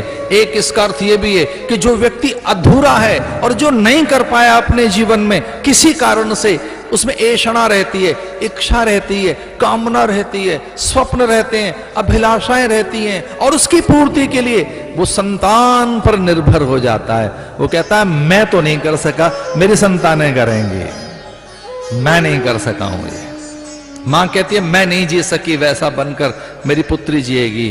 पिता कहता है मेरा पुत्र जिएगा। परीक्षित, जिसकी ऐषणा की गई, ऐषणा, और 3 ऐषणाएं हैं। जब वो तीनों मिट जाए तब सन्यास है, अन्यथा सन्यास नहीं लेना चाहिए। ये 3 ऐषणाएं आप में हैं तब तक सन्यास मत लेना। कौन कौन सी? पुत्रेषणा, वित्तेषणा, लोकेषणा। पुत्रेषणा, वित्तेषणा, लोकेषणा। ओम भू संन्यस्तम मया, ओम भुवः संन्यस्तम मया, ओम सुवः संन्यस्तम मया, ओम सर्वं संन्यस्तम मया। ये बहुत ऊपर की बात है, लेकिन ये ऐषणा, ये अभीप्सित, अभिलषित, आकांक्षित हैं। आप कुछ अभी पाना और अर्जन करना चाहते हैं तो संतान चाहिए। संतान साधन है भाई, बहुत बड़ा साधन है संतान। तो इसे परीक्षित, इसका अर्थ क्या है? परासत्ता की ऐषणा जिन पांडवों में थी, परासत्ता की, भगवत्ता की ऐषणा, कामना जिन पांडवों में थी, उसकी ऐषणा उसमें की गई। वो इक्षित, परीक्षित, पराक वो तार कर लाएगा, परासत्ता का, पराशक्ति का वो अधिकारी बनेगा। और एक और बात थी, सब बूढ़े हो गए ना, तो इसलिए भी ज्यादा प्रतीक्षा की गई उसकी। तो जिसकी प्रतीक्षा की गई वो परीक्षित, जिसकी प्रतीक्षा की जा रही है। कुछ लोग समय की प्रतीक्षा करते हैं, ठीक समय की, और हमारे शास्त्र ऐसा कहते भी हैं कि ठीक समय की प्रतीक्षा कीजिए। एक ठीक समय जब आता है तब करना, साधन जब आता है, ऋतु आता है, मुहूर्त जब आता है, अच्छी घड़ी पल जब आता है, आप में उत्साह उमंग हो। जिसकी बड़ी प्रतीक्षा की गई और जिसकी बड़ी परीक्षा की गई उसका नाम परीक्षित। जिसकी बड़ी परीक्षा की गई, जिसकी बड़ी प्रतीक्षा की गई उसका नाम परीक्षित।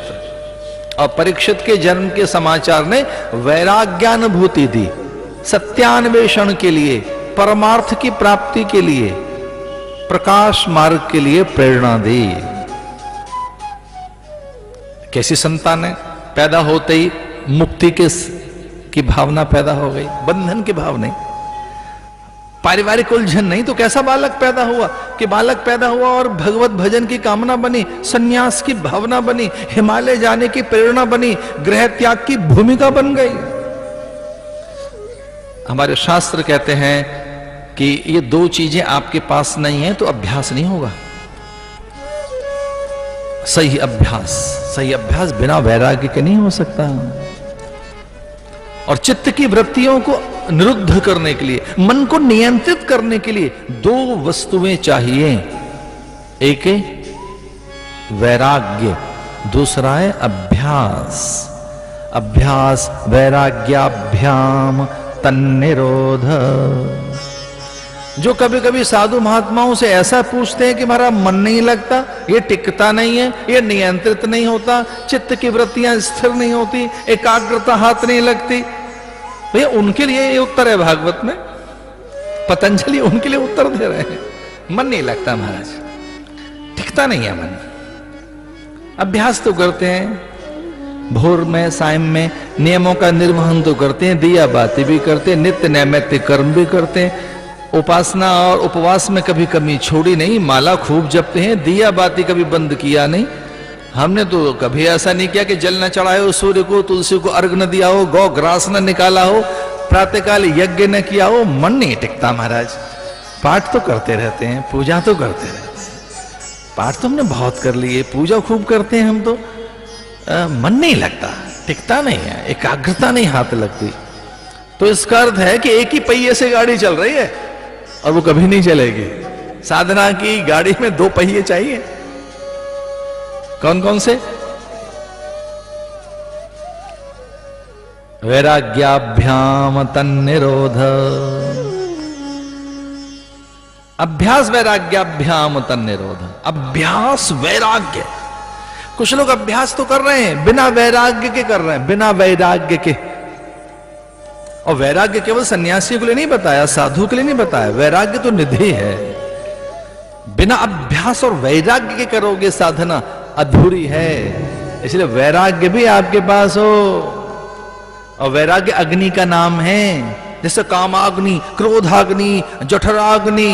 जब भीतर में जठराग्नि जगती है तब भूख लगती है। क्रोधाग्नि, जब क्रोध की अग्नि जलती है तो वमित होना चाहती है, वो अग्नि बाहर निकलना चाहती है। कामाग्नि, तब रूप को हम छूना चाहते हैं। लोभाग्नि, फिर हम धन इकट्ठा करना चाहते हैं। एक है भैया वैराग्यग्नि, जिसमें से ज्ञान जगता है, ज्ञानाग्नि, जो कर्म दग्ध कर देती है, कर्मों को जलाकर राख कर देती है, आपको सुंदर, शुभ्र, उज्जवल, प्रखर बना देती है। उसे कहेंगे वैराग्याग्नि, ज्ञानाग्नि। ज्ञान वैराग्याभ्याम तन्निरोध। बिना ज्ञान वैराग्य के साधना की सिद्धि नहीं होगी, चित्त की वृत्तियों में निरोध नहीं होगा, मन नियंत्रित नहीं होगा, और चेतना छलांग लगाकर अतीन्द्रिय नहीं बनेगी। अतीन्द्रिय छलांग तब लगेगी जब ज्ञान और वैराग्य दोनों साथ हो। वैराग्य अब जगा बुढ़ापे में उनको, जिन्हें सत्यवादी कहते थे, जिनके पास निरंतर कृष्ण रहा, जगन्नाथ जिनका रथ हाँकता रहा, जिनके घर में जगन्नाथ की बुआ आई, उन्हीं की ये संतानें हैं। कौन्तेय, ये कुंती के पुत्र, ये प्रथा पुत्र, जगन्नाथ की बुआ जिनकी, उनसे बच्चे पैदा हुए। जगन्नाथ की भगिनी सुभद्रा, अर्जुन के घर में इतने अंश भगवान के जिनके घर में हो, वैराग नहीं जगा उनको। वैराग के लिए मारे मारे फिरते रहे। वैराग्य बहुत ऊपर की चीज है। हमें तो धन चाहिए, मान चाहिए, सम्मान चाहिए, वस्तुएं चाहिए, सुंदरता चाहिए। किसी को इस बात की कभी चिंता नहीं लगे कि हमको थोड़ा वैराग्य भी चाहिए। हमें वैराग्य कब आएगा? ज्ञान कब आएगा? शालीनता कब आएगी? हम सरल कब बनेंगे? निश्चल कब बनेंगे? हम नैतिक कब बनेंगे? हमें तृप्ति कब पैदा होगी? हम स्वाभाविक कब बनेंगे? हम नेचुरल कब बनेंगे? बहुत चिंता देखी नहीं गई है कि हम स्वाभाविक कब बने। इनमें अब वैराग्य चला। महत्तपो तप्यमानः, मुझे ऐसा तप करना है मेरी इंद्रियां शांत हो जाएं। एकांतशीली, मुझे एकांत को पवित्र बनाना है, ये साधक है। कोई मुझसे पूछे साधक किसे कहेंगे? साधक उसे कहेंगे जो अपने एकांत को पवित्र बनाना चाहता हो। एकांत तो औषधि है। साधुओं से पूछ कर देखो कि आपके लिए सबसे महत्वपूर्ण अवस्था कौन सी है, तो यति योगी तपि सन्यासी और वैराग्यवान पुरुष कहेगा कि एकांत ही महाऔषधि है हमारे लिए। एकांत निर्जन के लिए कहां गए? गिरि कंदराओं में, हिम उपत्यकाओं में, गह्वरों में एकांत ढूंढने के लिए। एकांत औषधि। जब कभी आपको एकांत मिले और वो शील हो, उसमें अध्ययन करिए, चिंतन करिए, मनन करिए, एकांत को पवित्र बनाइए, एकांत का लाभ लो। कुछ लोग एकांत में घबरा जाते हैं, आज तो कोई है नहीं पास, क्या करें, खिड़की खोल के देख रहे हैं, झांक कर देख रहे हैं, चौबारे पर बैठे, आंगन में बैठे हैं, चलो कहीं झील दरिया के किनारे चलें, आज तो एकांत कोई है ही नहीं, बुद्धू बक्सा खोले बैठे हैं, ऊल जलूस में चित्र आ रहे हैं, और मन कितना बिगड़ा हुआ है कि हाथ में रिमोट है, एक जगह टिकता नहीं, कुछ ही सेकंड में, कुछ मिनटों में कितने आपने चैनल बदल लिए। ये चैनल आप नहीं बदल रहे हैं, मन कितना अस्थिर है, ये उसका परिणाम बता रहे हैं हम आपको, ये कितना बिगड़ैल है। अगर वैराग्य पास होता तो आनंद लेते एकांत का। स्वयं में लौटिए। अभ्यास वैराग्याभ्याम तन्निरोध। क्या हुआ वैराग्य के बाद? एकांत शीली जनांद बघिराकृति। कुछ देर के लिए अंधे बनो, कुछ देर के लिए कि हमें उल जलूल नहीं देखना है, थोड़ी देर के लिए बहरे बनो, बेकार की बात नहीं सुननी है भैया, कुछ देर के लिए गूंगे बनो, उतना ही बोलना है जितने में काम चल जाए, उतना ही बोलना है। सार्थक, सुंदर, संतुलित, व्यवस्थित अध्ययन के साथ, बड़ी माधुर्य के साथ, बड़ी मिठास के साथ। साधक उसे कहते हैं इसको बोलना आ गया। साधक उसे कहेंगे इसको बोलना आता है, जिसको बोलना आ गया, इसको सुनना आ गया, जिसको करना आ गया। जिसको बोलना नहीं आता, जिसको सुनना नहीं आता, जिसको करना नहीं आता, जिसको सोचना नहीं आता, अभी वो आदमी ही है, साधक नहीं। मैं तपो तप्पे माना परिमित आहार। थोड़ा आहार लीजिए, आहार सही बनाइए। जो आपकी थाली में वही आप बनने वाले हैं, ये सच है। आप क्या बनने वाले हैं, जो थाली में रखा है वो आप बनने वाले हैं। आपकी थाली में क्या रखा है वो आप बनने वाले हैं। जो भी थाली में है, जैसा भी थाली में भोजन है तो भोग बनने वाले हैं, और भैया थाली में प्रसाद है तो परमात्मा की ओर जाने वाले हैं। थाली में रखा क्या है, भोजन या प्रसाद? थाली में व्यंजन है, भोग रखा है। थाली में अगर भोग है तो भोगोगे। भोजन भोगा जाता है, और भोजन जैसा है वैसे आप बनेंगे। और थाली में प्रसाद है तो वो तो परमार्थ की ओर लेकर जाएगा, हर चीज बदल देगा। थाली में क्या रखा है, ग्लास में क्या रखा है, और लंबे समय तक आहार कैसा रहा है। अन्न से मन बनता है, आहार शुद्धि, सत्व शुद्धि। उनकी चेतना तब छलांग लगा पाती है जब अन्न शुद्ध हो, अन्न पवित्र हो। इसे यव, तिल, जौ, तिल, अक्षत, उनसे पिंडदान कराया जाता है आटा बनाकर। मंत्रों से छलांग, जो चेतना अटकी है उसको ऐसे उसको जंप किया जाता है, उसे कुदाया जाता है। वो जिस एक ऑर्बिट में उलझी हुई है, लोक में उलझी हुई है जो चेतनाएं, उनको यहां से अन्न जल के द्वारा, यहां से तरंगें भेजी जाती हैं मंत्र के द्वारा। श्राद्ध और तर्पण के समय ओम पितरः सौम्यासा पितरः पितामह प्रपितामह पवित्रेण शतायुषा ओम पितरः तर्पयामी तर्पयामी तर्पयामी, ऐसा कहकर यहां से उन्हें बूस्टअप किया जाता है। ये बहुत सूक्ष्म विज्ञान है। अन्न के द्वारा, अन्न में भी तिल के द्वारा, जौ के द्वारा, दूर्वा के द्वारा। दूर्वा में विद्युतीकरणों का अद्भुत प्रभाव होता है। तुलसी के द्वारा, बिल्व के द्वारा, विजया के द्वारा, इनमें अद्भुत तरंग है, अद्भुत तरंग है। एक बार बिल्व पत्र आपने छुआ, तुलसी छुई, दुर्वा छुआ, धतूर छुआ आपने, धतूर पत्र, आक पत्र, विजया पत्र, तुलसी पत्र, बिल्व पत्र, इसके स्पर्श करने से ही कौन कौन सी उंगलियों से कैसे स्पर्श होगा, आप में वो चेतना छलांग लगाएगी, आपकी देह धरातल से ऊपर उठेगी, देह धरातल से। इसे एक चीज सुनने वाली है और करने वाली है, वह आहार शुद्धि, आहार शुद्धि, सत्व शुद्धि। व्यवहार अच्छा बनाइए अपना।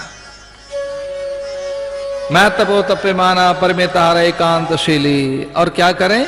प्रारब्ध को भोगना सीखें, प्रारब्ध को समझना सीखें कि जो है सामने ये अपना ही परिणाम है, जो है सामने वो हमारा स्वयं का परिणाम है।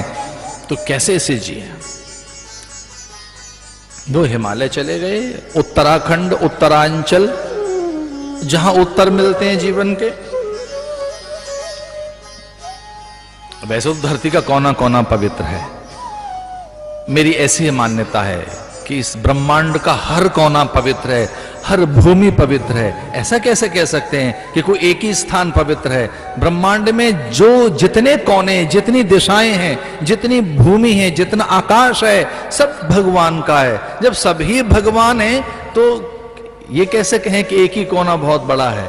फिर भी किसी पश्चिमात्य दार्शनिक से उसके अनुयायियों ने पूछा कि धरती का पवित्रतम स्थल, दिव्यतम, जहां चेतना का उत्कर्ष होता हो, मनुष्य को उन्नति प्रगति मिलती हो, जहां चेतना तत्काल सत्य को उपलब्ध हो सके, वो कोना कौन सा है? धरती का वो कोना। मैक्स मुलर ने विश्व के मानचित्र पर छड़ी घुमाते हुए कहा कि देखो देखो इधर ध्यान दो, ये कोना। हरिद्वार से ऊपर छड़ी अटक गई और पूछा उनके अनुयायियों ने ये कौन सा स्थान है? तब उन्होंने कहा ये हिमालय, ये हिमालय है। बोले ये हिमालय। मैं तो बहुत आदर करता हूं माउंट एटलस का, और भी जितने पहाड़ हो सकते हैं। मैं तो सारी नदियों का आदर करता हूं, ऐसा नहीं है। सारे पहाड़ देख लिए हमने, तो अलास्का तक के पहाड़ देख लिए, ऊपर तक के पहाड़ देखा है। लेकिन ऐसा कहते हैं जो वाइब्रेशंस, जो तरंगे, जो एक प्रकार की चित्त को स्थिर कर देने वाली ऊर्जा और ओज हिमालय में बिखरा है। वहां की जो वनस्पति, जड़ी बूटियां हैं, वहां का जो पुण्य प्रपात और उनका एक प्रभाव है, वो कुछ और है भाई। इसलिए वो हिमालय निकल गए, हिमालय की ओर गए। वो वहां उत्तर मिलते हैं जीवन के। और सुजान, बुद्धिमान कौन है सुजान और बुद्धिमान? जिसने अपने जीवन के उत्तर ढूंढ लिए, जिसने अपनी पहेलियों का हल ढूंढ लिया, जिसने अपनी शंकाओं का समाधान कर लिया, वही तो बुद्धिमान है। जिसने अपनी शंकाओं का समाधान नहीं किया, प्रश्नों के उत्तर नहीं ढूंढे, जिसने अपने जीवन की पहेलियों का हल नहीं निकाला, पहेली बनी हुई है जस की तस, तो बुद्धिमत्ता क्या रही? इसलिए परीक्षित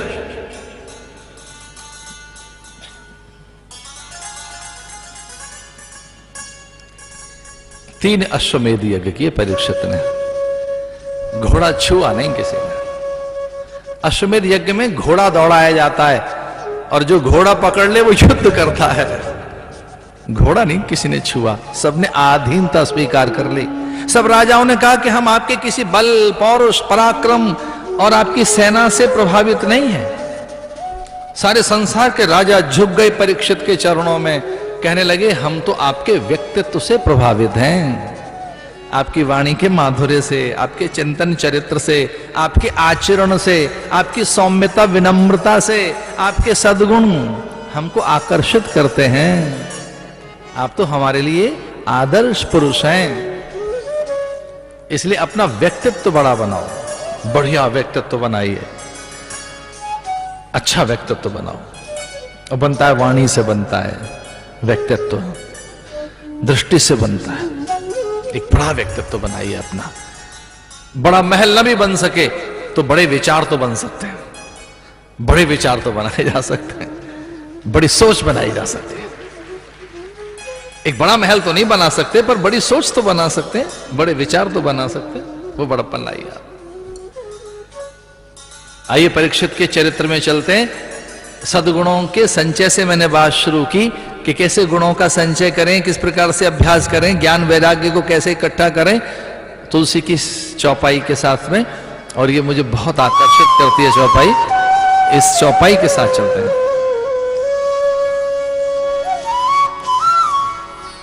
सिमट सिमट जल भर ही तलावा, सिमट सिमट जल भर, सिमेट सिमेट जल भर ही तलावा, सिमेट सिमेट जल तलावा, जिमि सद्गुण सज्जन पहियावा, जिमि सद्गुण सज्जन पहियावा।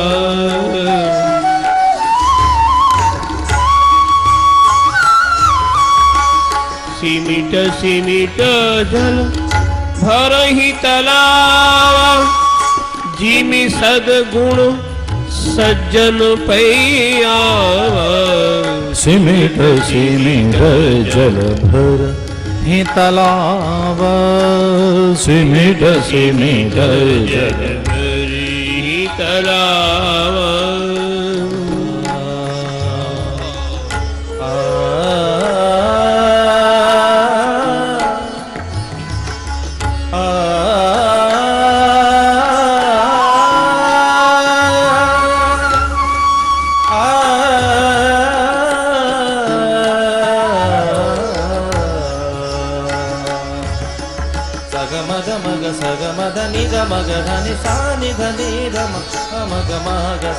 सिमिट सिमिट जल भर ही तलावा, सिमिट सिमिट जल भर तलावा।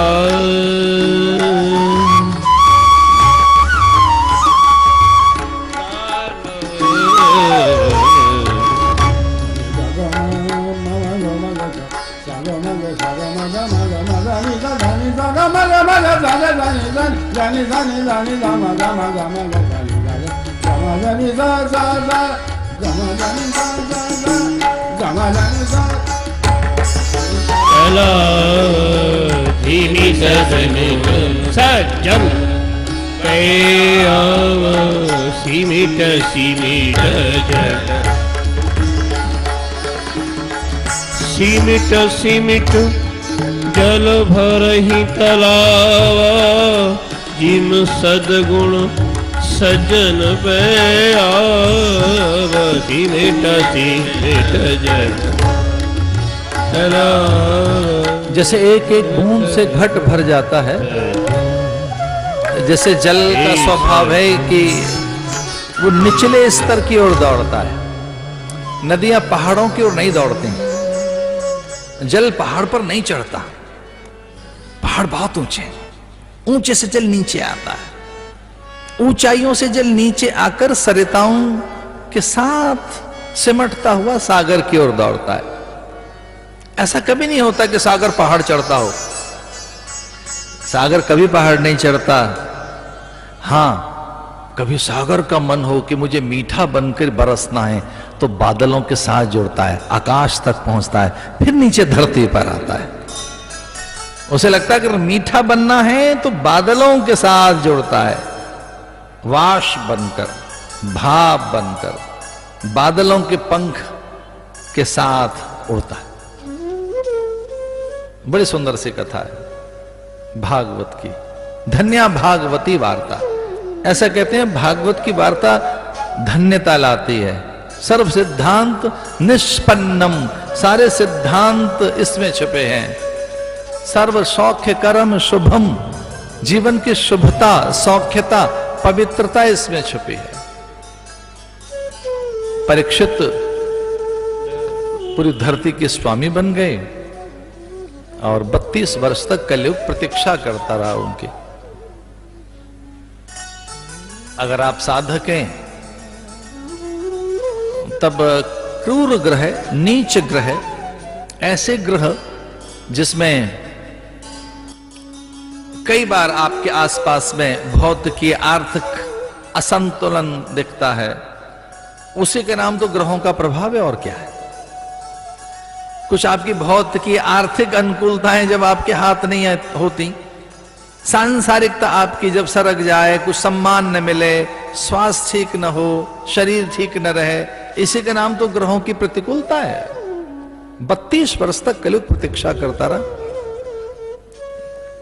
और फिर वो एक दिन सामने आया जब हिंसक मन बना राजा का, प्राण घातक मन बन गया। मृगया करने का मन जब बना, आखेट करने का मन जब बना, शिकार खेलने का जब मन बना राजा का, दक्षिण दिशा की ओर गए और तब कलयुग से उनका साक्षात्कार हुआ। एक विचित्र सा प्राणी उन्होंने देखा। कई बार देखा जा सकता है, समय को पहचाना जा सकता है। पूरा समय कई बार बड़ा विद्रूपित, बड़ा कलुषित, बड़ा प्रदूषित। कभी कभी आसमान भी ऐसा लगता है कि आज आसमान इतना मैला सा क्यों है। कभी आसमान भी बड़ा मैला सा दिखता है, धूल है आसमान में, कई बार धुंध है, कोहरा है, बड़ी धुंध, बड़ा कोहरा। कई बार कुछ ऐसे बादल जो डराते हैं, दिन में अचानक रात पैदा कर देते हैं। तो कोई एक समय ऐसा होता है, कई बार वो अच्छा नहीं लगता। पतझड़ सा, पूरी धरती की हरितिमा खो गई हो, कोई पल्लव पात और फूल न हो, कोकिल न हो। कभी कभी बगीचा भी सुंदर नहीं दिखता। वो बगीचा जो महक रहा होता है, सुरभित और कुसमित होता है, वो बगीचा जो सुगंध से सबको आकर्षित करता है। कभी ऐसा बगीचा, कभी ऐसा पेड़ जो ठूठ हो गया है। और तो और कभी कभी अपना भी शरीर अच्छा नहीं लगता, खुद से भी। कई बार एक प्रभाव होता है, कई बार हर व्यक्ति पर, वस्तु पर एक प्रभाव होता है। तब राजा को भी अच्छा नहीं लग रहा था एक व्यक्ति को देखकर।